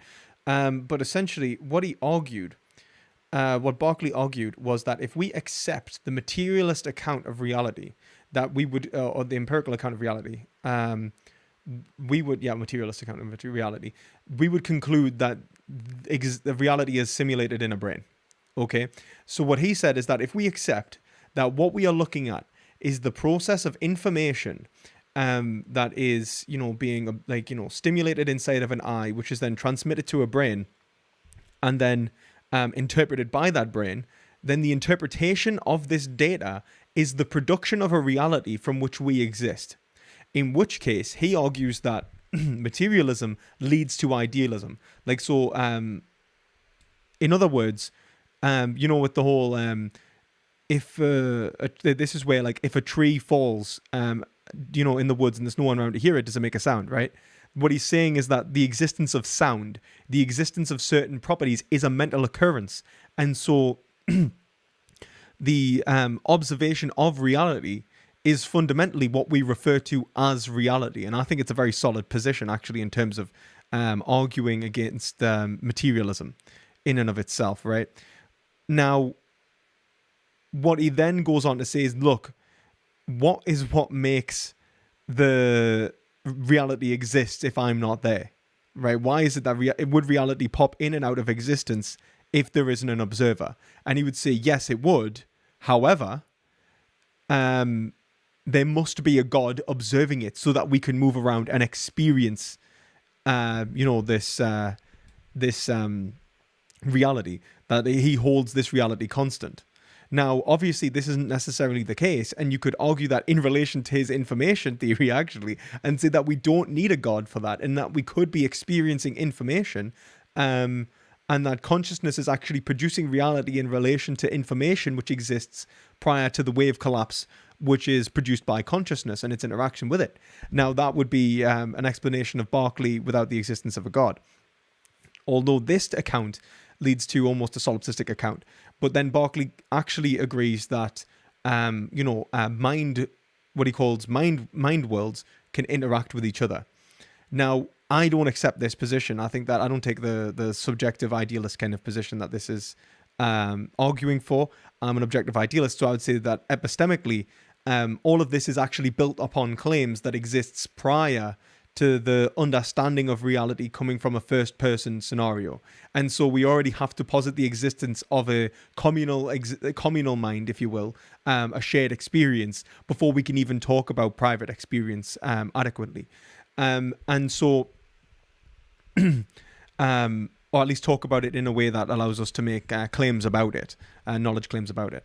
So, yeah, I think that it does seem very similar to Berkeley, but I don't think that you necessarily have to posit the existence of a God with his position, which is funny because that's exactly the opposite of what he'd be arguing. Non-contextuality is incompatible with quantum mechanics. Now, what does that mean? Let me sum it up in a quote from Anton Zellinger. He says, what we perceive as reality now depends on our decision of what to measure, which is a very interesting implication about the universe. We're not just passive observers, end quote. So what he's basically arguing is that the Coach-Inspector theorem, which was confirmed in 2011, does actually show that we aren't passive observers. We are playing an intricate role. 2006, 2007, there was something called the violation of the Leggett inequality. They falsified all non-local hidden variables that were testable. Now, it is possible there are some hidden variables, like maybe the Bohmian wave and Bohmian mechanics, is somehow giving us the illusion that the observer is somehow playing a role. The problem is there's just no evidence for it, and the most likely explanation is that observers actually are playing a role. This is why I rely so much on people like Fred Kuttner, Henry Stapp, who have argued for this, that we just have to follow the philosophical conclusions to what's actually showing us. So curiously, while I'm not a physicist, some of the physicists that you've... But then this just shows that mind's playing a role in it, and it's an argument against physicalism. It doesn't argue for... There's not God. No God yet. Cited and referenced, like Sean Carroll, obviously doesn't agree with the conclusions that you reach on it. Nope. I don't have any expertise in this area, and yet as we sit here talking about whether or not the world would cease to exist if we removed all thinking minds, and you seem to think that one of these models has essentially found a way to falsify that, I'm unaware of it. I'm not just doing these subjective unconvinced, but I don't know how this gets us to a God. Well, that goes back to my original arguments I gave. So the universe, once again, is emerging from consciousness. But this is all just by analogy. So in the same way that you're saying this model would seem to suggest that a materialistic view, a standard materialistic view, just doesn't work. And so therefore there must be a God. However, what there must be if a materialistic view, which I think we would all agree is incomplete and is never asserted to be complete. So the real situation that we have is our current understanding within a materialistic view, even not just philosophically materialist, but a methodologically materialistic view, where we just don't get to appeal to the supernatural until such time as it gets to, it's been demonstrated to be real and be able to affect reality. A materialistic view doesn't have all the answers, and we don't have enough information, or we don't have a good enough understanding to say things, and therefore it's plausible to say that there must be some sort of non-materialistic explanation there. How do you determine that it's more plausible to suggest a non-materialistic explanation than it is to suggest that there's a materialistic explanation that we are as yet unaware of? Have you ever read a book called For and Against? I've never read a book. Well, let me pour you a drink then. Cool. Have you read a book called For and Against Method by Emery Lakatos and Paul Feyerabend? It's a pretty good book on philosophy of science. I always recommend it when people want to learn how science is done. In that book, Emery Lakatos is trying to respond to Paul Feyerabend, who is famous for trying to argue that science is like art. And he's recognizing the subjectivity of scientists, but he's also responding and trying to save the objectivity of science. And one of the things he talks about is degenerate and progressive research programs. You asked, how do I know about it's more probable that it's an immaterial, otherwise a non-material explanation?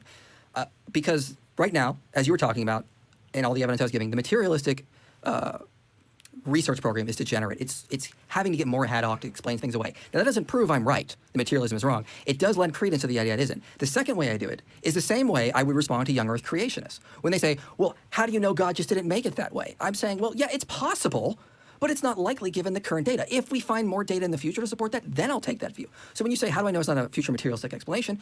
Very well could be. Let's wait to see what actually happens. But for right now, I'm going to argue this is the best explanation given our current data and our current understanding. Okay, so that didn't really answer the question I asked, I think, because if basically it was, my point was that we don't have a materialistic explanation for X, and that we also understand that we don't have a full understanding, and that every time we found an explanation for X, it's been material to, or whatever X. And here we are without an explanation for something, and you are positing that a supernatural explanation or a non-material explanation is more plausible or more probable than a material explanation that we don't know. And when asked why you would think it's more plausible or more probable, you talk about basically complaining that people are doing materialism wrong, that materialism is collapsing on itself. Materialism isn't collapsing on itself. Maybe people are doing things wrong, just like the science isn't going to collapse on itself. Now, materialism asserting that it is the one and only explanation for stuff, that's something that I don't accept and haven't put forward anyway, because I don't know how you could demonstrate that in the first place, that every explanation needs to be material. But I think you can argue that a material explanation of reality is less plausible than an idealistic one. Now, I'd even say that it's necessarily impossible in relation to in terms of existentialism and what we talk about in relation to evidence. So I'd say that it's not like I'd say it's epistemologically impossible to prove materialism.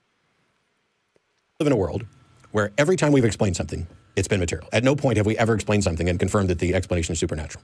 And throughout history, people have said, hey, materialism doesn't have an explanation for this, therefore I'm going to posit a supernatural explanation and say that it is the best current explanation we have. And like I pointed out earlier, it may be the case that it's the best explanation, even though it's not an explanation at all. It doesn't have any explanatory power. It is just it is indistinguishable from saying magic did it or mystery did it or whatever. Thank you for the donation, Git Stanfield. Really appreciate it. Appreciate our channel, PP, especially the conversation with Seven of Swords. Keep going. Thank you very much. And I actually really enjoyed the Seven of Swords conversation too. Hope to talk to him again one day. And thank you very much for the donation. It's very much appreciated. Put a label on it. And so if we've gone through this and have yet to confirm anything supernatural, I don't know how you could say that it's more likely that the explanation is supernatural until such time as we find a natural explanation or material explanation. But what's worse than that, it wouldn't necessarily have to be supernatural. You don't have to posit the existence of God being supernatural. But I think he does. So, like, what you would have to say is that I think you probably have to posit that the cause of the universe, if you take the universe to be nature, would have to be supernatural but I would say that's epistemically impossible. And for the same reason I would reject materialism, to be honest. Is that what you said was that I'm going to keep believing it's supernatural until we come up with a material explanation. It's literally, I mean, well, we can rewind. That's what you were saying, that this is the best explanation, so I'm going to accept it. And my objection here is that accepting what you find to be the best explanation and then putting a burden of proof on someone to show you wrong, which you've done repeatedly, from your opening statement right up until just a minute ago, from your opening statement where you're like, here's what Matt needs to do. He needs to come up with a more plausible explanation than the one I've offered. That's not the way reason works. Reason isn't just, nobody else has come up with an explanation, nobody else has come up with a better explanation, so I'm just going to go with this one. That's not what skepticism is. That's not how reasoning works. That's not critical thinking. The real position is to proportion your confidence to the actual evidence for something and to accept something tentatively to the degree that it's supported by evidence. At no point is it, I'm going to believe this. But what if it's a non-evidentiary claim? So if it's a claim that cannot be proven or disproven, well, then the support or dissupport for it has nothing to do with rational, has nothing to do with evidence in and of itself.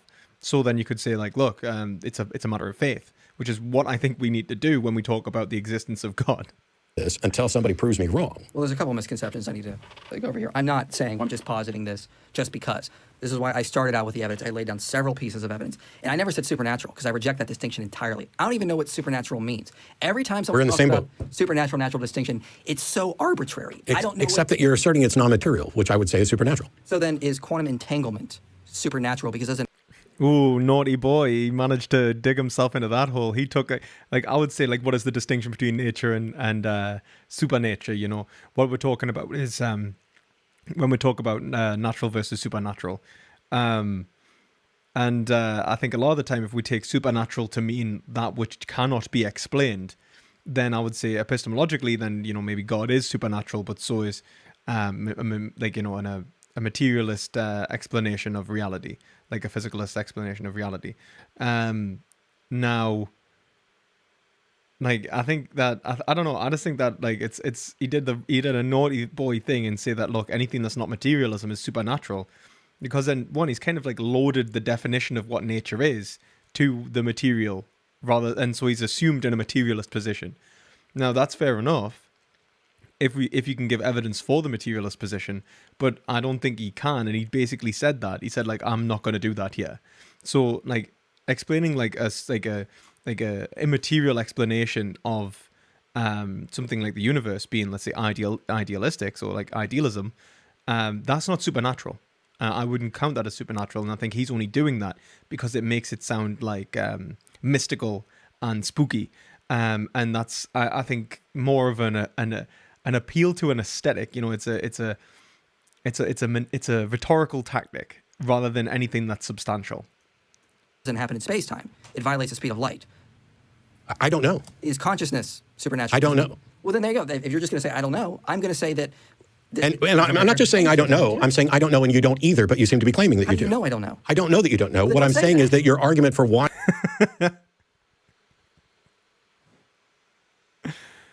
No, I think that's pretty sound. That was a pretty sound response. But I think also, like, he needs to make... Look, I don't think he's made an epistemic claim as to why you can't make evidence on the existence of God, which he needs to do. Why you know is flawed. How? Because saying something is the best explanation that we have, we know that the fact that something is the best explanation we have doesn't mean it has there's any likelihood that it's actually true or that it is the best explanation we will ever have. It's possible, yeah. So it's like saying, hey, the butler did it is the best explanation I have. Well, first of all, I don't like comparing things to sort of murder investigations for the very simple reason that in a court of law you have to believe beyond all reasonable doubt. That's not how we do science. Oh, he did the good boy thing and explained the difference between the epistemic burden of true justified belief versus proof of guilt in a court of law. That's how we do history. That's how we do philosophy. Maybe for a murder trial, but it's not that way for all trials. There's also to a preponderance of the evidence. That's true. That's kind of what I'm getting at. I'm doing it in the same terms of sort of historical narrative. I believe Hannibal crossed the Alps with elephants because the evidence supports it. I don't believe that Hannibal used spaceships because there's no evidence to suggest it. And also, is this even compatible with a materialist understanding of reality? Like, is history and historical arguments compatible with what he would take material to be? I can't materially prove that Hannibal was there in the Alps, like, necessarily. Depends on what we take the evidence to and the relation of evidence to be. Obviously, like, rational arguments, we could say, like, but so yeah, I don't know. I don't know, man. About it are likely to be correct. So it's again, I'm just going with what the evidence suggests. Except that every word that you just uttered is something that we know to be real that is a potential explanation. God is not. Why? We don't know God to be... We know elephants are real. Mm-hmm.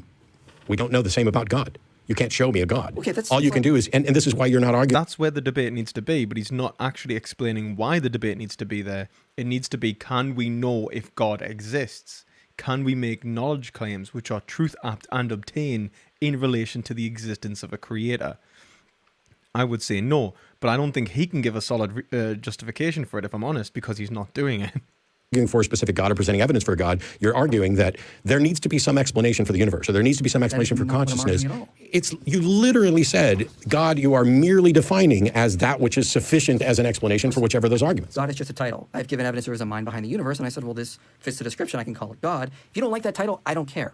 That's your prerogative. Okay. Again, going back to what the thing is, it says you don't know what we would call God. This seems like, or we don't have any evidence for God. This seems like circular reasoning. If I give evidence, you're like, well, that can't be demonstrated, therefore there's no evidence for God. It just seems like we're going in a constant circle here. No matter what I present, it could never be evidence for God because you just assert constantly, as I've seen on your show, God can't be demonstrated. And I don't even know what that means. So first thing to do is to define God and state what characteristic. Holy hell, it only took 1 hour, 17 minutes, but we're finally defining God in a debate about God. And then provide the evidence for it. And if all you're going to do is say, God is the title that I give to the thing that explains the universe, okay, I'm completely disinterested. I don't care if you're disinterested. I know, but here's the thing. That God is as useless as not knowing the answer. It has no impact on anything that we believe, nothing we do. It cannot get you to a particular God or how... I completely agree. Then why did you say you'd have to formulate your entire belief system of the universe around it? you must live your life or anything like that. It is just saying it is a tautology. The universe has an explanation. I'm going to call that explanation God. I don't really care about uselessness. This is the same argument that university directors use against people studying quantum mechanics. So they were like, how useful is this going to be for us in the future? I'm not arguing for utility of, I'm saying that it's a tautology. To label God as that which is responsible for the universe, and then to argue that the universe needs something to be responsible for it in order to do that, makes it a tautology. Well, it doesn't make it it makes it a tautology, but isn't every signifier tautological with its like objective signification? So like this is a laptop by definition. What makes it a laptop is the fact that we describe this, occurrence of phenomena as a laptop. It's a signifier which obtains reality in relation to a set of fixed parameters. So if we say that like God is the creator and the creation of the universe is what it depends on what we define God is.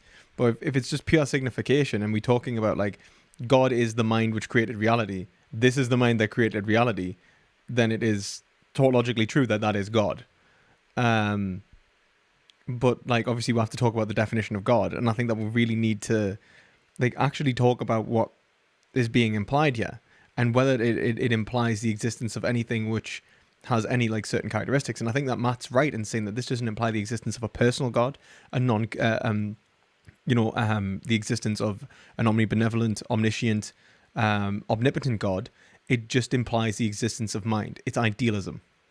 You have provided nothing new. There's nothing explanatory. You have simply said the universe needs an explanation, consciousness needs an explanation, God is the label for that which explains. Once again, I did not ever utter those phrases. I said, given the evidence, this is the most probable explanation. If there was evidence that the universe just existed eternally, I wouldn't have to do that. What properties does God have? What properties does God? I listed it in the beginning. Do you want to put the slide back up? All I said was it is a immaterial, necessary mind behind the universe. Okay, how do you determine it's necessary? And how do you determine it's a mind? Well, first of all, I gave evidence for it being a mind. That's the difference. That's the thing is, you gave a definition of a God that specifically limits it to the thing that you're trying to explain. But that's arguably absolutely the case. I will say that I've been criticizing him for this entire debate. Like he has just called God like mind. He's just like universal mind, God. You are assuming that I didn't come up with that definition prior to looking at the evidence. The definition was based on the evidence I presented in my arguments. I simply put it up forward so you understand what I was going to argue the evidence leads to. This gets us to where the kalam goes wrong. Everything that begins to exist has an explanation for its existence. The universe, or as a cause for its existence. The universe began to exist, therefore the universe has a cause for its existence. That is the full and total Kalam cosmological argument. At no point in there does it say what the cause is at all.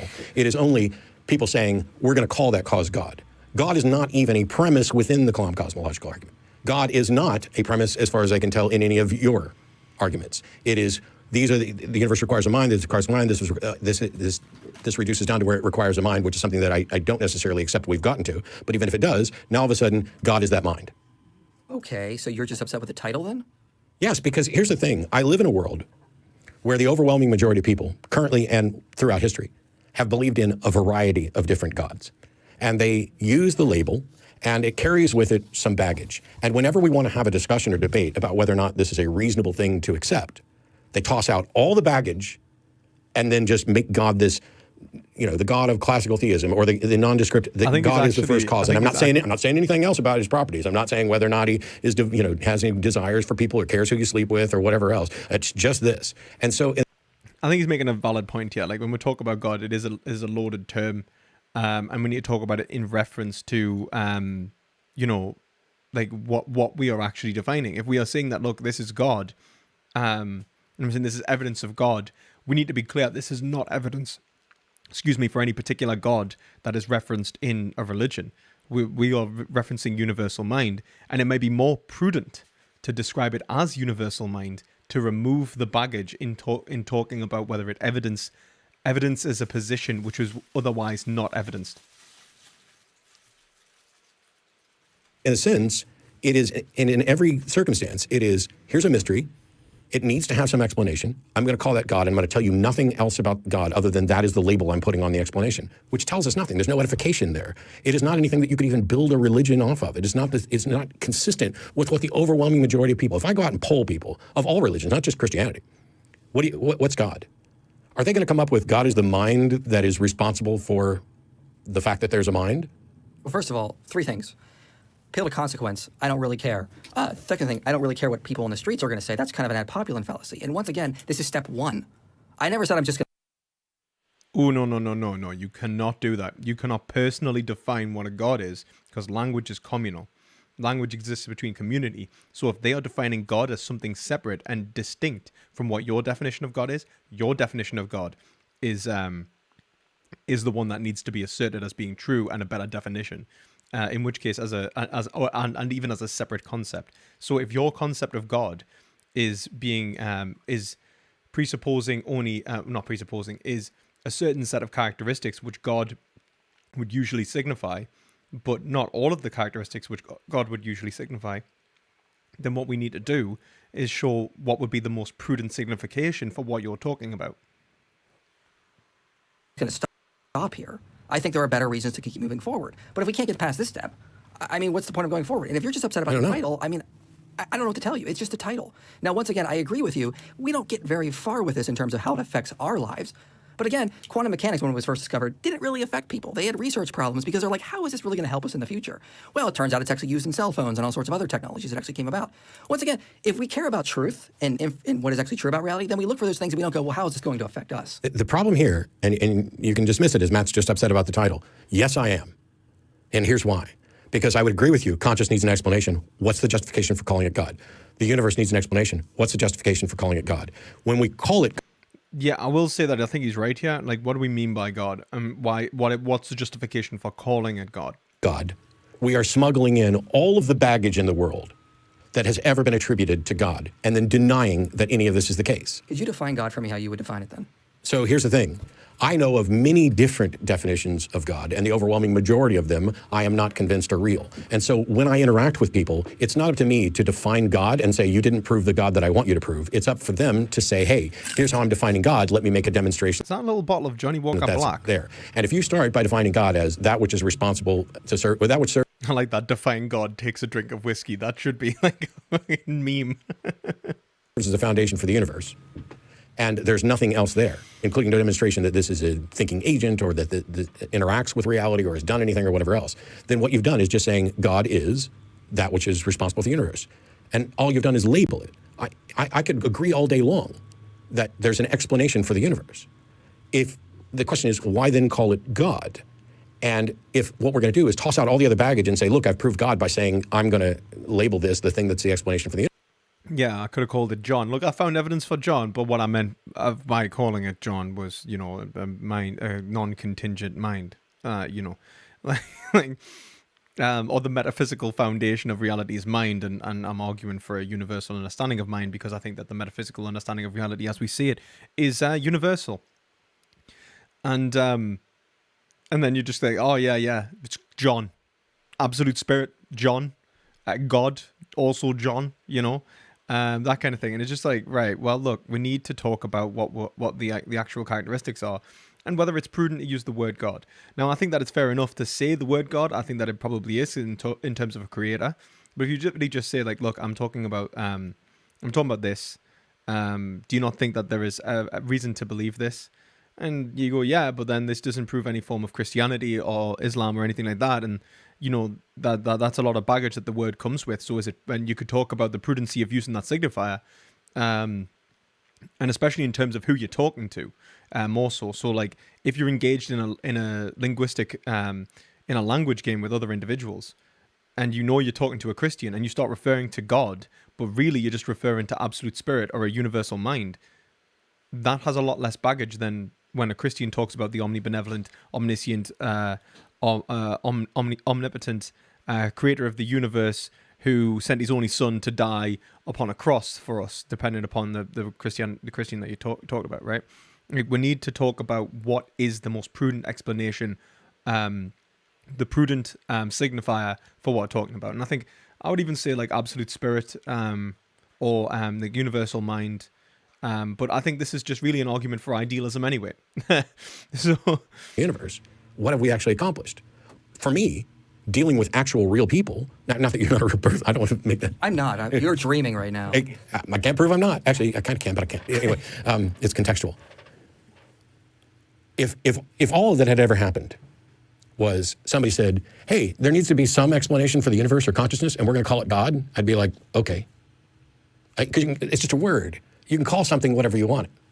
And I don't want to fault you for the failings of countless past apologists by defending a notion that doesn't get to anything. I'm just saying that even if I agree with you on everything, and I have no expertise in quantum mechanics, and I have friends who do, and I've had conversations with them, and there's things I understand and things I don't understand.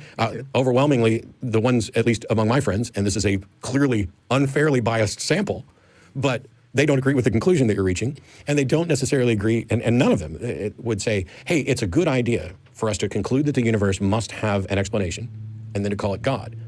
It's not that, so words are our playthings. We get to do whatever we want with them. But you also have to be cognizant of the baggage that's out there. And you see, I don't think that it's right in saying words are our playthings, right? Like, that's not necessarily, like what I would remove is this subjective, like, understanding of a word. Like, if he's positing a new definition, you take him as positing a new definition, then it's not a word yet. It's not actually understood in terms of language. It needs a community. And if the overwhelming majority of people throughout history have had a notion of a God as not just the philosophical, or the label that we put on the conclusion of a philosophical argument that the universe must have an explanation, but as the intentional agent, supremely powerful, moral, etc., creator of the universe, governor of our lives, and who has some vested interest in us and what we do and everything else. And I don't know what your theological position is. I don't know what denomination or religion or... Just know Ken Hovind would say I'm a heretic, if that helps. Well, that's okay, because we're both heretics, because exactly, yeah. I did this debate on morality recently with Glenn, and of course one of the first things, Glenn Scrivener, and one of the first things that happens, somebody comes out and goes, Matt was a heretic when he was a Christian, and he's a heretic now. And I'm like, well, whatever, because I don't get to define what a true Christian is, or a true Jew, or a true anything. I'm not saying this as, I don't know what your theology, I genuinely have no idea what your theologies are, other than that you're you accept evolution. Sure do. You are a theist. Sure am. And beyond that, I don't know. Well, I like long walks on the beach, picking flowers, reading poetry. There's a beach not far from me. Can I respond to two things you said? Sure. So in terms Well, he's in charge of the time. I can't. Right, yeah. So I'll just say, like, yeah, I think like someone in the chat said this commits Matt to a deistic account. Not necessarily. To be entirely honest with you. Like, one, they haven't debated the idealism part of things, which is kind of upsetting. So, yeah.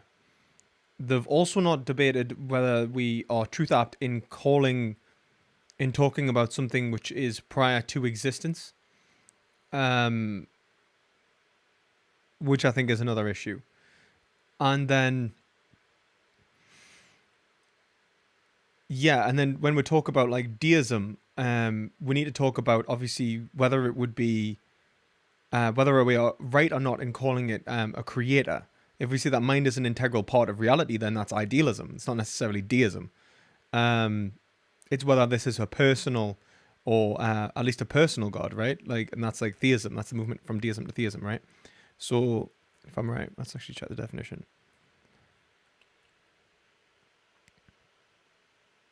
No, so that just does not interfere with the universe.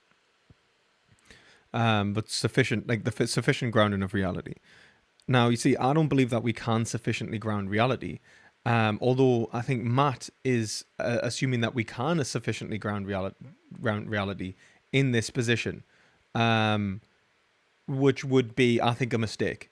If he's an agnostic and he wants to hold that position, and I think that's what he's trying to do, hold the passive atheist position, like I'm an agnostic who doesn't believe in God. I don't believe that we can make truth apt claims about God, and I just fall on the side that there is no God. Fair enough.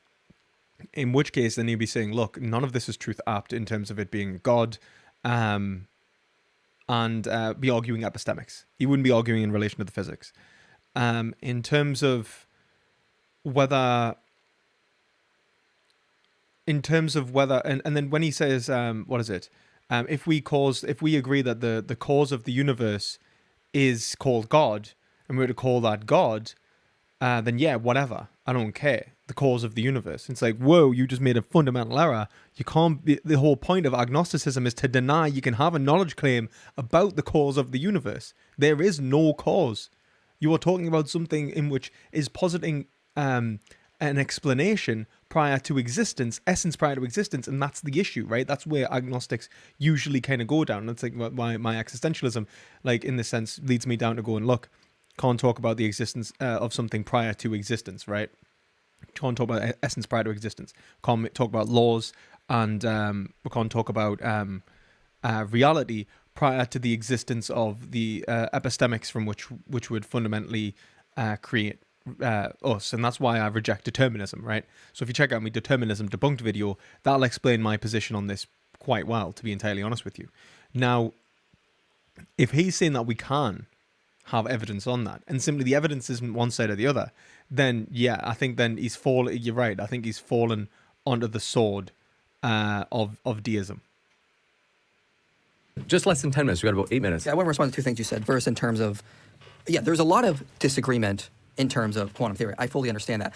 You didn't bring it up earlier, but I did bring some surveys regarding understanding the consciousness cause collapse interpretation versus others. I'm not going to use them because I don't think you're actually arguing that way, but I understand that. That's why I'm relying primarily on the evidence. In terms of experts disagreeing with me, you're also not making this argument, but I do want to bring it up, just to bring the 2012 study called Cognitive Sophistication does not create the biased blind spot. A larger biased blind spot was associated with higher cognitive abilities. They found that more educated, more cognitively sophisticated people actually were developing larger biased blind spots. I can buy that. Yeah. So, I mean, so when people tell me, again, you're not making this argument, but I know other people will. When people say, well, the experts don't agree with you. It's happening in chat right now. I'm sure I can't even see it. When experts don't agree with me, I'm like, well, okay, sure. But I'm trying to go on the evidence. There are experts that do agree with me. And sometimes some of the experts can develop large cognitive blind spots. Let's follow the evidence. The second thing I want to address is you talked about this baggage it could bring. Okay. Once again, I'm going to repeat myself, and then I'll let you talk after this. But it's appeal to consequence. There is some baggage, sure, but that seems to be more of a... It's not appeal to consequence because I'm not saying you're wrong. Okay. No, you see, what I would say is, like, a better way to say it is, like, whether this word means what you're expressing, and then we'd talk about language, whether this is God in any way, shape, or form. Is this understood to be God? And so what we're actually having a debate on now is the philosophy of language rather than anything else. I'll retract that then if you're not saying that. Sure, there is baggage that comes with that, but there's baggage that comes with a lot of things. I mean, the theory of evolution, I deal with young Earth creationists who are making very similar arguments that if you start preaching evolution, that's going to be the Nietzschean ideas that are start getting put in there and all this. And I'm like, listen, it's not about how it might affect us. We should try to be on the side of truth regardless. If you don't like my label, call it whatever you want. Magical, pixie, creating universes, however you use. I don't care. I'm talking about a mind behind the universe. Fits the description of God pretty well. You don't like that label? Don't care. That's not really what I'm arguing for. I get it. And I don't know how much contention there is here, except that it's a bit like saying, I'm going to call it a peanut butter sandwich. Because peanut butter sandwich does have some usage, and so it's spawning confusion. And so it'd almost be better to give it a new label, one that is not carrying baggage, to say, I'm not going to make one up now because my brain's not working. Can I make up one? Sure. Universal mind. Behind the universal wave function, universal mind. Well, there we go. Then why don't you use absolute spirit or universal mind? Right, there we go. That mind has some baggage as well that asserts and limits what the possible... Everything has baggage, by the way. No. But that limits. It's like, once upon a time there was a thing on CNN where they had two Christians and a Jew standing there, and the banner behind was, why do atheists inspire such hatred? And so first of all, there's no atheist there to address this. But also the question is poisoned because it assumes that atheists inspire hatred rather than why is their hatred directed at atheists. So getting the question wrong is a big problem, and it's a big deal for me. And while I know that what you were attempting to do was to show that it is more probable that there is a mind behind it, I have various reasons that I don't accept that we reached that. But by saying it's a mind, we're narrowing the options. Because what if we find out that it's not a mind? So now we're just at, there must be an explanation for consciousness, and we can call it something. We should invent a completely new word. But I think that's kind of like, look, and maybe from his position, maybe this is not necessarily a mind. But from my position, in terms of absolute spirit, it must be mind. It is actually what mind is, and it's the fundamental integrity. When we talk about mind, we are actually talking about the same thing. So, yeah, maybe not for his understanding of what he's talking about in terms of the wave function collapse, but not necessarily in terms of like some sort of like a Hegelian position. Blargadoob. Blargadoob is the explanation for consciousness. And now if it turns out that in fact there is a mind behind it, whether or not that mind qualifies as a god, cool. If it turns out there is a God behind it, cool. Blargadoob is now co-equal to God. But by injecting that baggage into the label for the unknown, we are narrowing the options of what we can do, of what we can explore. So I completely see where you're coming from. I'm not going to agree.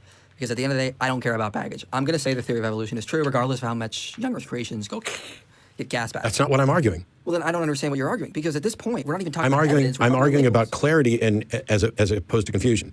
But then if we're talking about clarity as opposed to confusion, then we're going to have to always use other words to explain words. And there is always going to be overlap in terms of linguistic community, which I think, Wittgenstein showed ridiculously well. And so, like, really what we need to address this in something like universal mind, or even the existence of God, arguably could be an explanation for this. If we talk about mind and the existence of a creator, or we could just say, like, absolute spirit or something in terms of Hegel.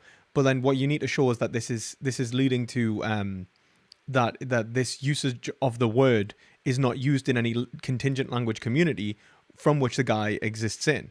But like, yeah, like I don't think there is anything wrong with what he's using in terms of the word God, but I think it's probably maybe it's a language game going on here, and just address the language game. Like you're not going to solve language games, Matt Delahunty.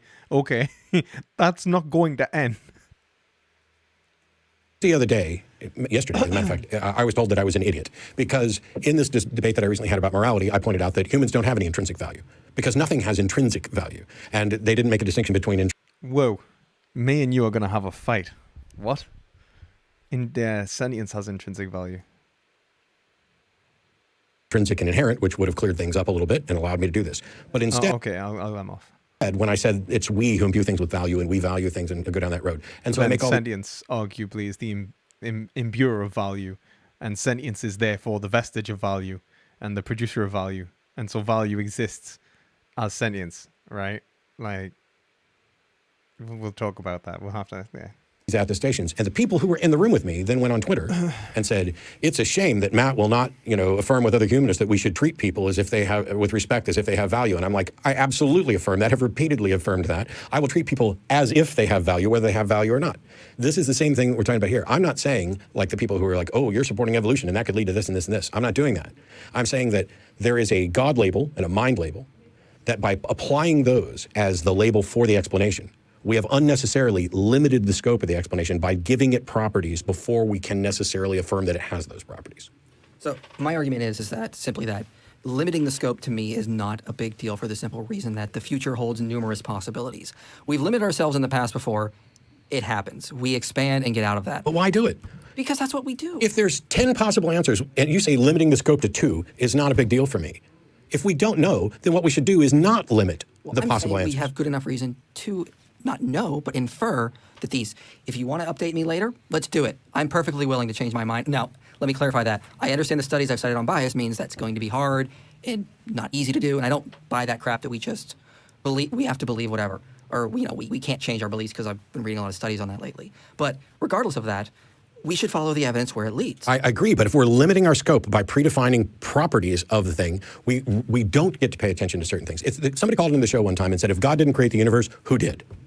Now, who did is a poisoned question that limits the scope so that the only potential answers are whose. Well, I'm not doing that. Yes, you are. I'm not saying who sorry. did. That's okay. I'm saying, that's look, the whole there point. are plenty of possibilities. If God isn't the mind behind the universe, what mind is behind the universe? You're doing exactly that because you... He did say personal God. I will say that. He did say personal consciousness. That was a naughty boy thing that he didn't have to do. I'm convinced that we should narrow it to a mind, and I'm saying that I'm not convinced that that's the case. Why limit it? Once again, I'm saying we infer a mind because of the evidence. If you have evidence that it is not a mind, some sort of eternal universe model, a multiverse... That's shifting the burden of proof. I'm not saying that you have to give that burden. I'm just talking about hypothetical. You did earlier. Talking about hypothetical now. So, in terms of the hypothetical, I'm not saying that it has to be a who. I'm saying the evidence implies that it probably is a mind, and therefore I can say a who. If it is not, then I would have a conversation with someone who may hold to eternal universe models, many worlds interpretations, and maybe a behavioralist view of consciousness. Sure, we can have that conversation. But until then, I'm just going to say that this is the best explanation, given the data. And from here, I don't... Really, all you have to say is that it could be, and then therefore a secondary community can be based off epistemically from that assumption. And then so if the assumption was proven false, then you could show that this contingent language community was also, had a language game that was based upon a false premise. That'd be fair enough, or a false conclusion. I don't know what else to say. I know I'm not going to convince you. I have conversations with people all the time on evolution who are not going to be convinced. What am I supposed to do at that point? Just keep following the evidence, and that's what I'm going to keep doing. Cool. With that, we are at about 30 seconds left, so it's a natural stopping point if you guys are ready to go into closing I have one more statements. thing to say. You're not an idiot. You're adorable. So gonna start dating you now that I'm single again. That was really I don't think my beautiful. wife would appreciate that. That's all right. So with that, ladies and gentlemen, we are very excited to go into the closing statements. This has been one of the most enjoyable conversations I've ever gotten to listen to in doing this. This has honestly been a true pleasure. Really fun stuff to think about. So yeah, like actually didn't hate that. Nothing really bad about that. That wasn't terrible. Yeah, I just think that ultimately he gave an argument for idealism, or maybe panpsychism. Like probably idealism, I think, more than anything. I think he gave an argument for idealism, and then talked about the fundamental non-contingent mind, which would be posited by his argument as God. But obviously this isn't necessarily God, and there's not reason to believe in God. You can be an idealist and not believe in God in any particular way, and you can use words like absolute spirit. And then so what we need to talk about is what is God, and I think that needed to be defined a lot earlier. So yeah. So now we're going to move on to essentially Q&A portion of this discussion. So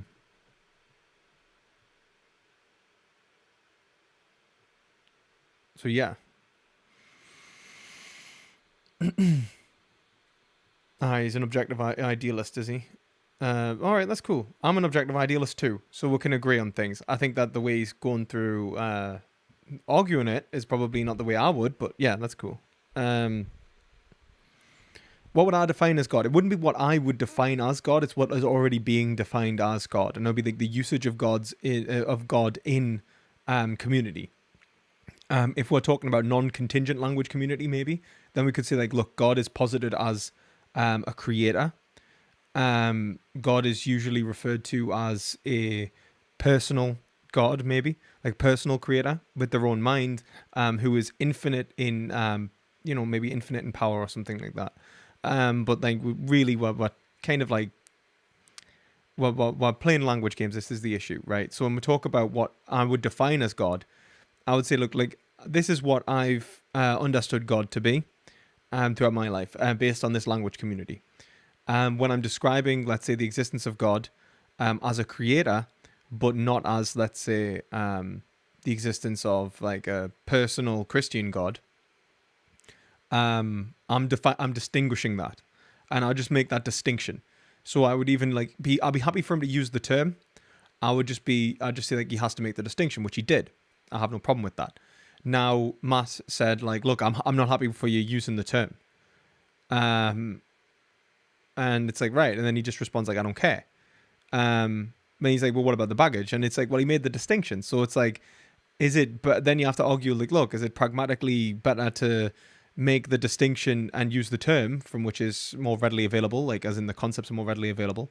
Or is it better to, create a new term and now have to create a new language community around that? That's a debate on on language, not on any of the evidence that he presented. So yeah. Would absolute spirit possess similar properties to omniscience and omnipotence? Yeah, I would actually say that, but like that's from a different perspective. So I would say that absolute spirit actually represents will, and it has more to do with sentience, not just consciousness. So I'd say sentience, the evaluation of the world.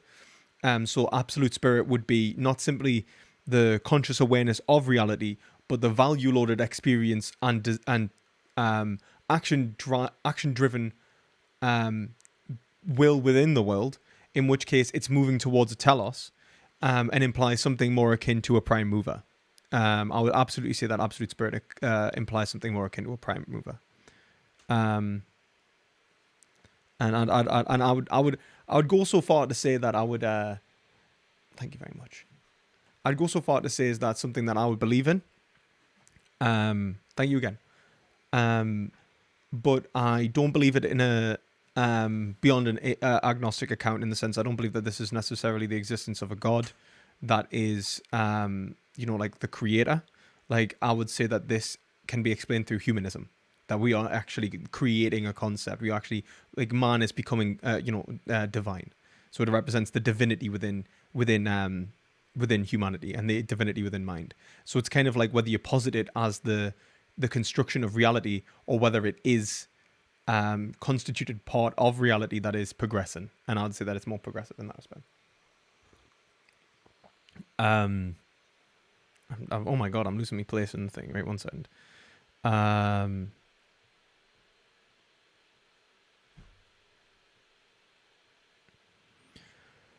It sounds like you and IP believe something similar, but he seems to equivocate the absolute spirit and God. Perhaps you could explain the difference. I think I just did by accident, so that's pretty cool. Excuse me. Could you say that single sentient, since sentience itself values, that it's the only thing that with inherent value, or am I missing something? I would say that it's the only thing that has inherent value, yeah. That value itself isn't the expression of sentience. Like, what it is the experience of value. And so value and sentience are actually the same thing. Value experience of sentient beings is separate from the universal, which is sentience, right? Which would be like the experience of value in terms of chocolate cake, of a person eating chocolate cake, is separate from sentience. You know, like, that is a subjective being eating chocolate cake experiencing value. But in the universal of sentience is included that experience of value, is included that being. And so sentience itself, the value experiencer, experiencing value, is one and the same thing. They occur simultaneously. You can't have value experience without an experiencer, and you can't have an experiencer without the experience. So yeah.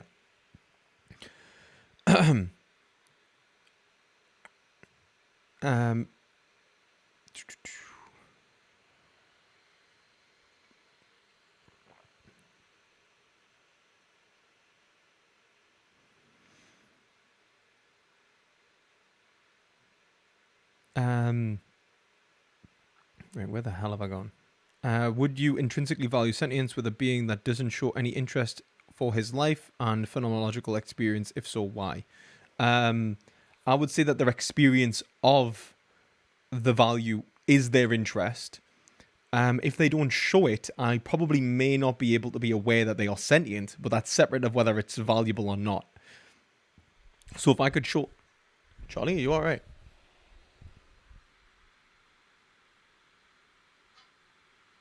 Careful, son. Careful.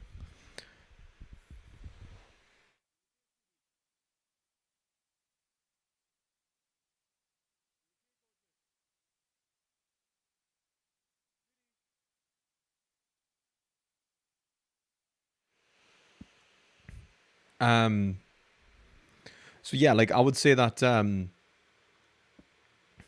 so yeah, like, if I could show that the being itself was just not displaying its evaluative process, but did have this evaluative process, so in other words, it fundamentally showed the characteristics of having value on a level in which we would associate that value interaction with. So like the relationship between mind and body. So where we usually go like, look, behaviors represent certain mental states, but then let's say those mental states are respective of brain, states, which I think we could certainly correlate certain brain states, or at least certain experiences of brain states with the brain, like dopamine responses with certain experiences and so on. So it might be arguable that we could, make the claim that this value experience is possibly occurring within that individual and act on a case of moral hazard. Like it's probably occurring rather, and act on a case of moral hazard. Like the evidence kind of leads us to the conclusion that if we have reason to believe that this being is having a conscious evaluation of the world, then we should respect it in order to maximize the likely outcome that it is being considered, unless there is some sort of downside to doing so in relation to sentience itself, in which case we're just back in, typical ethical dilemma. Thank you for your question, though. Interesting. If the theist and atheist are equally justified in their behavior, what justifies moving an individual from one camp to the other? Could you make a simple aesthetic appeals? I don't think you can make anything else. I think that in reality, it comes down to a matter of faith, and that faith itself is really just an individual's approval or dismissal of a non-evidence-based position, right? It's just an act of judgment, and so I would say that's just aestheticism. In which case, I would also go on to say as well that this also doesn't move you obviously towards something like Christianity or Islam or Judaism, or like into like some sort of understanding of like scientific reductionism. So yeah, on the atheist account.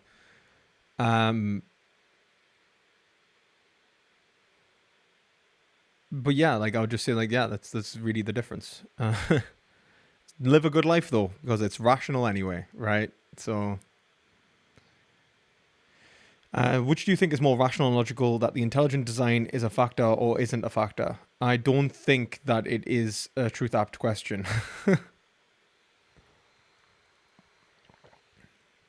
You're asking me, do I, if there was a cause to the universe, which I think isn't a truth-apt question, like what causes existence? And I'm an existentialist in origin of reality. So I'd say like you're talking about something which precedes existence, and in which case I'm going to posit an explanation which actually is only explicable post-existence. So in other words, like there isn't a rational and logical position that is more capable of expressing true justified belief prior to existence. So yeah, like intelligent design or like the inexplicable occurrence of reality from information, doesn't matter.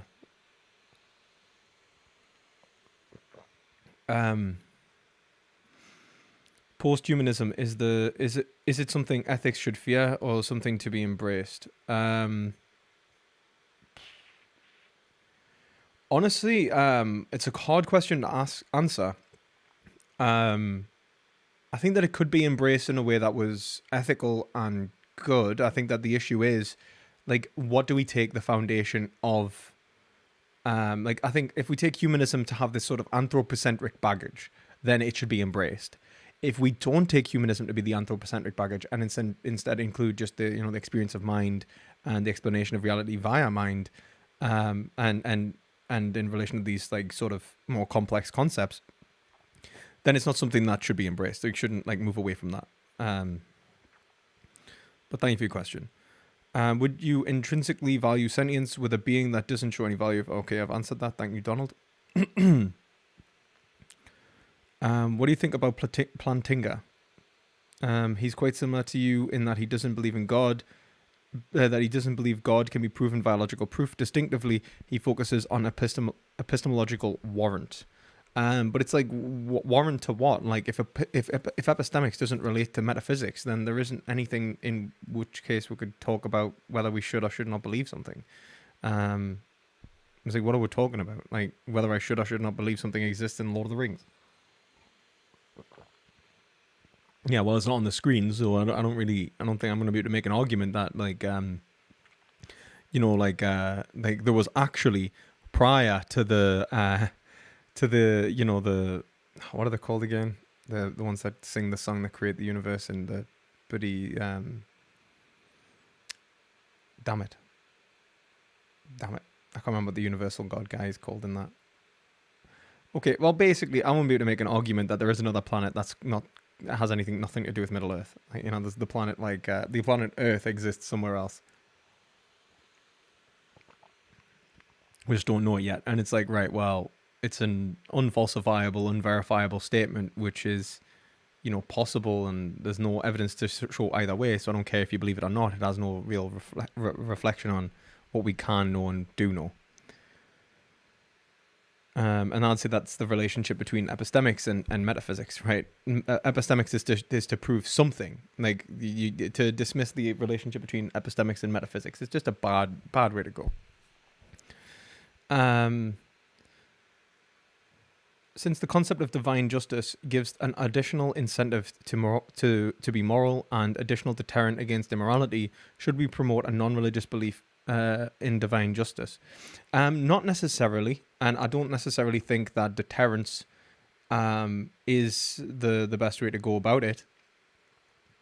You could show that it's like to promote I think this is arguing for what would be called by Plato a noble lie, a lie which is and not even necessarily a lie. It's like it's just a nice fiction, right?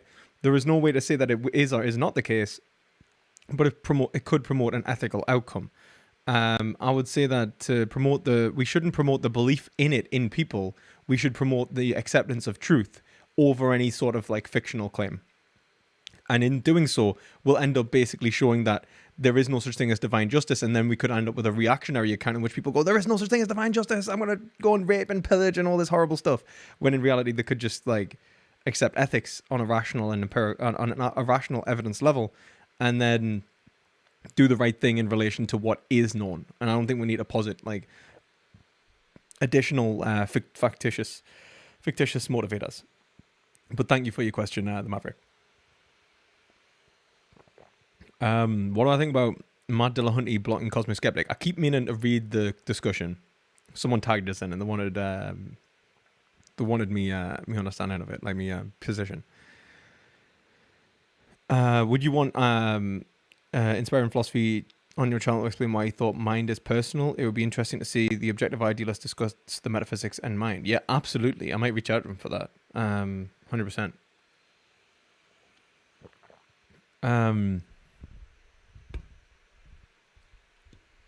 What is the main force driving history? As a Hegelian, I expect you to give something interesting. Oh, no. Okay, the main force driving history is the desire for truth, I would say. And not only just truth of, it's truth itself, and the action-urging process of the individual. The behavior that individuals would occur, behavior itself as an action-urging process is occurrent, and I wouldn't say directional for history. It is the force behind history, whilst I would say the direction of history is the explanation of one's socio-political position, of one's temporal position, of one's being itself. And that's basically what I would say was the directional force of history. So I'd say the driving force of history would be the will. It would be subjectivity, and I would say the directional force of history would be the epistemology, knowledge, like truth. So yeah, the desire for truth.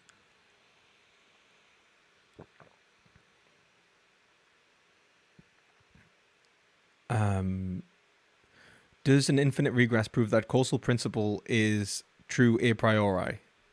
Not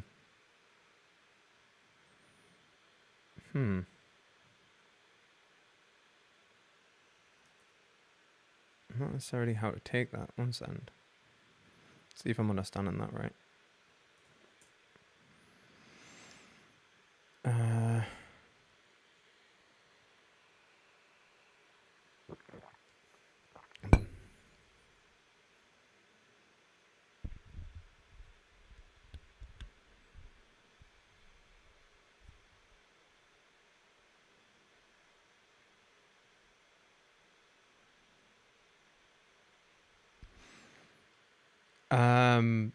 No, I'm gonna say not. Bit of Descartes there. If I'm understanding, I hope we're talking about the same thing. Prove that the causal principles are true a priori. Actually, I would say yes, I would. Not infinite regress. I would say that it's the infinite regress is. It's the other way around. It's that existence must always exist, and I would say that it's more to do with the Parmenides point about existence, rather than the infinite regress proving the causal principle. It's the other way around. It's that the causal principle initiates the infinite regress. That there is no creation ex nihilo. So yeah, actually, yeah, that way around. I was trying to think of how to answer that. So I hope I've done that justice. But thank you for the question. Big PP. Hey, Avingas, how you doing? Welcome to the chat. Please reach out to him as one who accepts objective idealism. That'd be pretty sweet. Absolutely, I will. I'll reach out to him. You said that you should promote a truth, but the fact that a non-religious belief in divine justice can only enhance morality and well-being for humanity without any flaws is also a truth. Well, you could say that, and then in which case you'd be like, look, we are promoting a fiction in order to promote a higher truth. So then people who investigate, you'd go, look, it's all a lie. It's all a lie for people who aren't willing to do the extra digging. We actually all know this is a lie. But it's evidenced by something else. It's whether it would actually be what you'd have to show is, and what you'd have to demonstrate is, and that's what I was trying to explain, is that it would be, that it would enhance morality, that it would enhance the action urging processes of individuals to do the right thing, even on a higher level, which I think is a pretty bold claim. I don't think it's necessary either.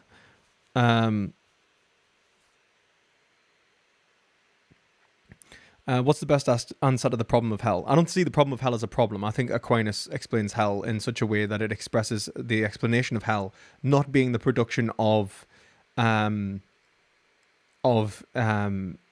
but being the production of self-damnation into a permanently frustrating position and the unregulated desire. It is the fact that it is unethical and so ungodly that creates hell. And so hell is actually a position from which an individual could free themselves at any point, but relinquishes but does not do so because of their own will. So I don't see there is a problem of hell. The infinite damnation of hell is to show that hell would only exist for those individuals who would condemn themselves to the unethical life. And the hallowing of hell, I think, shows that it is not eternal, that it can be freed from the engagement in the belief of God, at least if you accept God as good in this respect, and an engagement in that belief through Jesus Christ. So if you live your life through the tenets of Christianity, then you are freed from hell, because you have ultimately freed yourself from the unregulated, unethical desires which would lead to that self-depreciation, or as Aquinas talks about it, the frustration of the wicked will.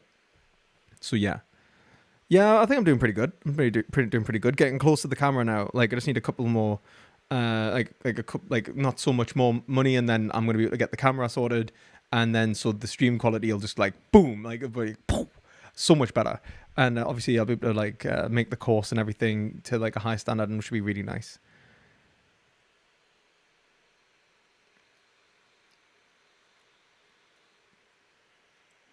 You can never prove it's a lie though, bro. No, but you can prove that you have no reasons to disseminate the information. So you could say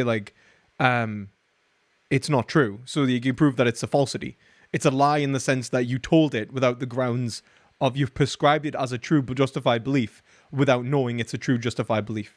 So a lie isn't necessarily something that is false. A lie is saying something which you do not have evidence to say that it's true. Like if you lie and say, look, it's raining outside. And you just, you're just saying it because of, let's say someone says, look, if it's raining outside, I'll give you 500 quid. Oh, it's raining outside. And you have no reason to believe it. You are lying, right? You're not expressing truth.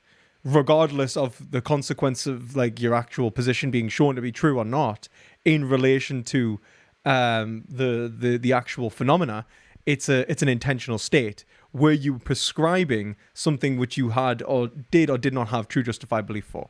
And I think that's the kind of the point about a lie.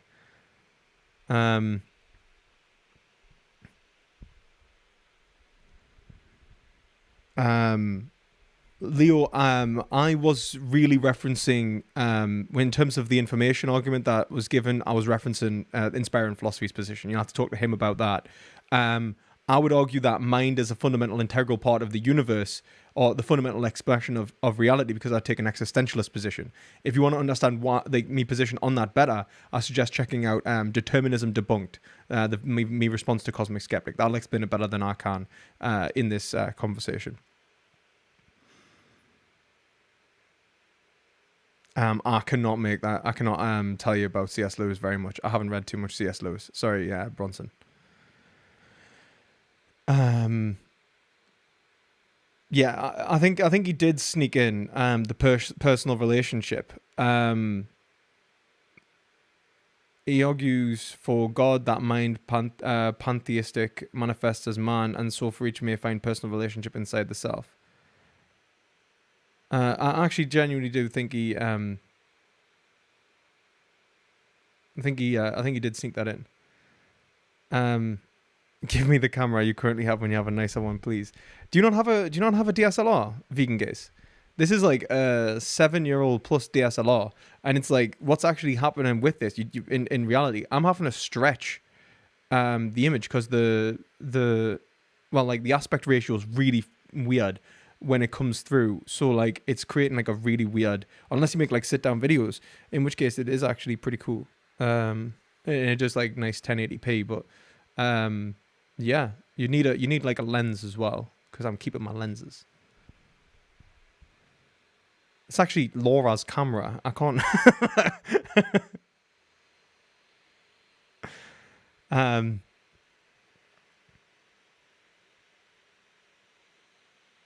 Why must we argue the existence of God when God is beyond time and space as claimed? I'm not sure what you're trying to say there, apt folk. I never said that. You don't have a DSLR anymore? Oh man, no, that's not good. This would be terrible for live streaming, as you can kind of see. It's not the best for live streaming. I'm actually not even getting like 1080p from this, like not even close. Well, we've got to get that sorted. What do you think about the we've got to get that sorted. I'll talk to Laura and see what she thinks about the idea, because I don't see us using this camera, but the only thing was whether it be a backup or not. But yeah, I'll talk to Laura. I think Laura was even talking about recording with this camera, just because the lens mightn't work on the new, like this lens like that she uses mightn't work on the new camera. So I'll have to talk to Laura and get permission before I do anything. Also like whether she's actually going to be using it or not. But I'll definitely ask, because I think it's like you should definitely have a DSLR. Like it's kind of it is pretty much essential for like YouTube and stuff these days, isn't it? It's kind of shit. Does there exist? But yeah, I'll let you know, vegan guys. From what I've seen of IP's work, the reason he says personal God is because he thinks that all theories of mind fall under two categories: personal higher mind and natural matter. Well, I would like to discuss that with him. I think that'd be interesting. Perspective philosophy: does there exist a world feeling or a Geist of an age/time period? Absolutely. Like Geist is historically temporally bound. That is 100% what absolute spirit is, and it is constantly moving. So like spirit always encompasses everything behind it in terms of the concepts which are existing today, in terms of and it's evidenced even by the way that technology improves and the way that language works.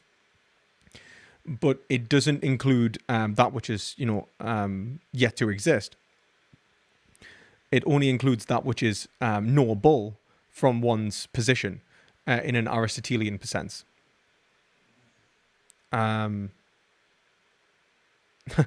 PP, remember me when you blow up. Oh, thanks, man. I really appreciate it. We'll see. Hopefully, like one day I'll get recognition. Please subscribe. Yeah,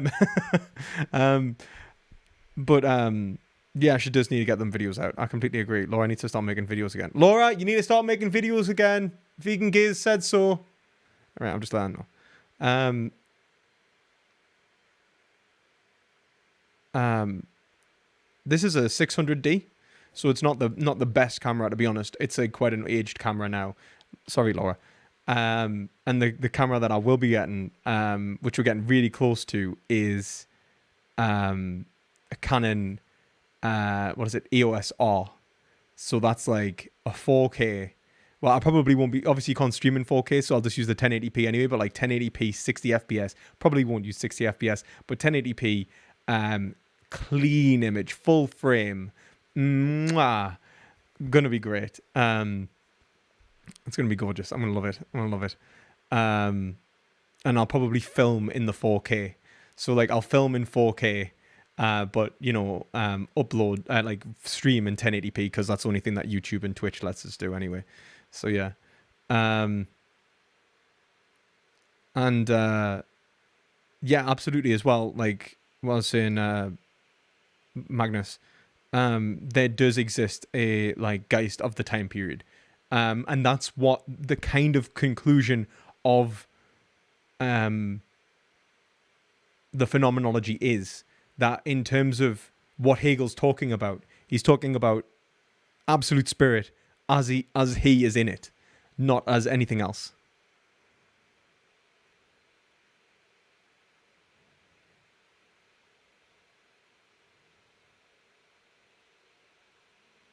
So yeah, right. So I'm gonna call this stream now.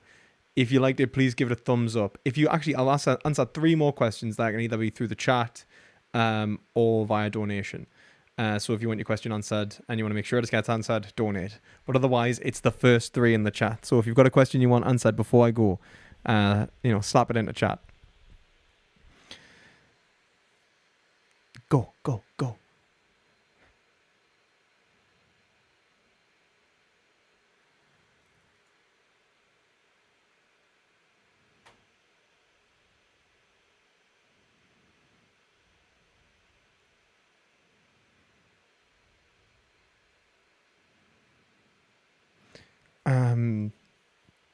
What are your thoughts about the prospect of a simulated universe metaphysics?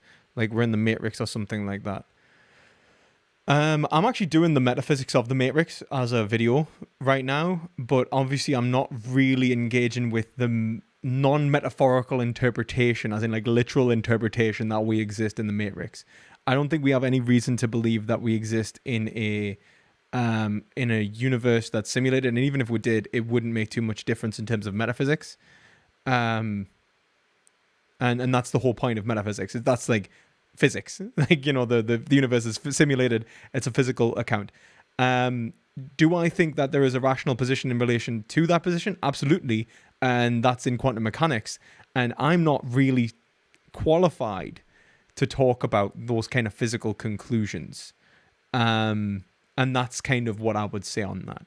Right now, I believe in really the physical realm that we exist in. I experience my day-to-day life, and the action-urging processes that I experience are directed in relation to my knowledge of reality. Would my understanding of that knowledge change if I found out that I was in a simulated universe? No, not really. It wouldn't really do anything. So, yeah. This is going to be, yeah, physics, yeah.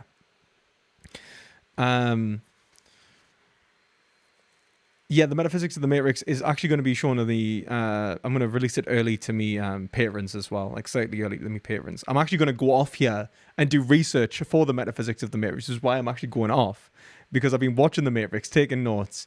And oh my god, there is so much philosophy in that. It's absolutely brilliant. I love metaphysics. I love the metaphysics in the Matrix. Absolutely class. Okay. Is the absolute spirit separate from us? Or are we in the absolute spirit? We are in the absolute spirit. Absolute spirit encompasses. It is the universal which includes us. It's like the genus of mind in Aristotelian terms. Why minarchism over anarchy? Why minarchy over anarchy?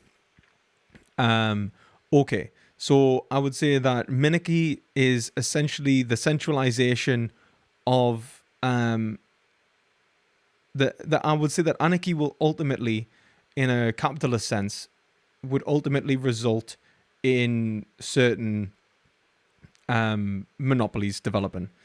I would say that even if we created like and then we can't dispose of that without creating regulation, which would require minarchism anyway. And that's what Robert Nozick argues. Basically, monopolization will happen. And he basically says, look, if monopolization is going to happen, then we are ethically forced to provide certain, or even empirically forced to provide certain accesses to, like access to certain needs and necessities for the market to function. And so what we are going to need is some sort of way to distribute that. Now, we can leave that up to private corporations. And if we do that, it's going to be less efficient than if we did it ourselves. And so what we do is we, compensate. This is the principle of compensation in Anarchy State and Utopia. And essentially says, like, look, we are going to have to give people justice. We're going to have to give them a justice system. If we let that develop in an anarchical way, it's going to be less efficient than if we centralize it. So what we do is we centralize it, and it exists democratically. There's no issues there, really, I don't think. And then I would even argue on an ethical level that there are certain aspects of the market there are certain aspects of reality which should not exist in a market, which are necessitated for the existence of a functional society. And anarchy isn't about the dissolution of society and absolute move to individualism. It's about the greatest expression of freedom that individuals can experience within reality, right? And I would say that implies a level of democratization. And I would say that the fundamental structure of anarchism implies the existence of a state which could maintain the highest levels of expressible freedom between agents. And I would say that would entail, accessibility to the market, accessibility to education. Charlie? No. Bad boy. Accessibility to the market, access to education, healthcare, justice, and so on. So yeah, that's why I would say not anarchism over minarchism. So yeah. Sorry, minarchism over anarchism. But even then, I would say it's still kind of part of anarchism. It depends on how we talk about anarchism. And really, when people talk about anarchism, they don't usually mean the absolute dissolution of a state, at least in terms of organization. What they usually mean in terms of someone like Chomsky is the absolute democratization of these structures, in which case this would still be anarchism. But it depends on how you define anarchism. If we define it as like a stateless society, I don't believe in that there can be a stateless society. I don't even believe that there is such a thing as a stateless society. And I don't think that we should ever want a stateless society. So if that was how we were defining anarchism, then I wouldn't be an anarchist. I would be something like a libertarian or a minarchist. Yeah. Oh, thank you very much for the donation, Good Gambi. Just before I go, how do you argue for inherent value of a sentient being without being circular? Thanks for all your work and looking forward to your new camera and the Matrix vid. Happy face. Right. Well, thank you very much for your donation, Good Gambi. Really appreciated it. And it's going to go to the camera. So thank you very much. How do you argue for the inherent value of a sentient being without being circular? So it's more of like, what is the foundation of value in and of itself? Like, what is value? And I would say it's going to be circular because it's going to be definitionally true. So it's going to be tautological. So it's going to be circular in the sense that it's a priori, but that's not necessarily a bad thing. So it's like circular reasoning is only an issue if it's non-necessary. If it's like, I assume that something is the case without evidence. Well, what I would say is that the evidence is necessarily the case. It's analytically the case, in which case it's a priori. And I would say that the existence of sentience being a valuable in and of itself would be a priori synthetic. That our understanding of sentience is the experience of value. The experience of value implies an experiencer who experiences it, and those both imply each other. Experience of value implies an experiencer, and the experiencer implies the experience, and that they are simultaneously engaged in value. So value implies both. And so, yeah, I would say that ultimately it's definitionally the case. That is, it doesn't require like sufficient grounding. It is necessitated. So, yeah, I hope that answers your question, Good Gambi. But yeah, I think I do need to do another video on like why we should all be vegan anyway and stuff like that, and I'll break that down, like the foundations of like ethical value in relation to sentience. So yeah, but thank you everyone for watching. Thank you to everyone who supports this channel via Patreon, and I will be doing some Patreon exclusive content tomorrow, a live stream tomorrow, and I'll probably plan out a review of a debate or something like that. I'm not too sure what I'll be doing, but it's going to be good. And it's, I don't know if it's going to be good, but I hope it's going to be good. Thank you very much for the donation, James. James Heller donated £5. Glad to learn that you're anarchist. My work with Canadian metropolitan anarchists left me disillusioned, but not so much to stop organizing too. I'm really, thank you very much for the donation. And yeah, as I said, I'm an anarchist, depending on how we define it. Some people define anarchism in a very roundabout way, and I think Chomsky kind of fights back against that. Like, look, anarchism isn't about disorganization. We are wanting organization. We are just wanting total democratization. So yeah. And thank you very much for your donation, James. It's really appreciated. I really do appreciate it. Yeah, and so and thank you to everyone who is supporting this stream via Patreon. I will be producing some content tomorrow for Patreon exclusive, and I might do a live Q&A on YouTube afterwards, in which patrons who are of that tier can call in and ask questions. And I'll even if I have call-ins for other people, I would make call-ins always prioritize patrons. So yeah, and also thank you, Ethan Pollitt, for being such a high-level donator and being a philosopher king, one of the guardian class of or a gold-souled spirit in this republic that is the Perspective Philosophy Discord. And I hope you enjoy the Discord role. I hope you've got use of it, because I don't know if I've seen you there. So thanks to everyone again. If you enjoyed this stream, please give it a thumbs up. Remember to subscribe if you want to see content like this and other discussions and debates on topics such as metaphysics, epistemology, ethics, and politics. And remember, why do I say and remember? Why do I always say that? And always try to gain some perspective.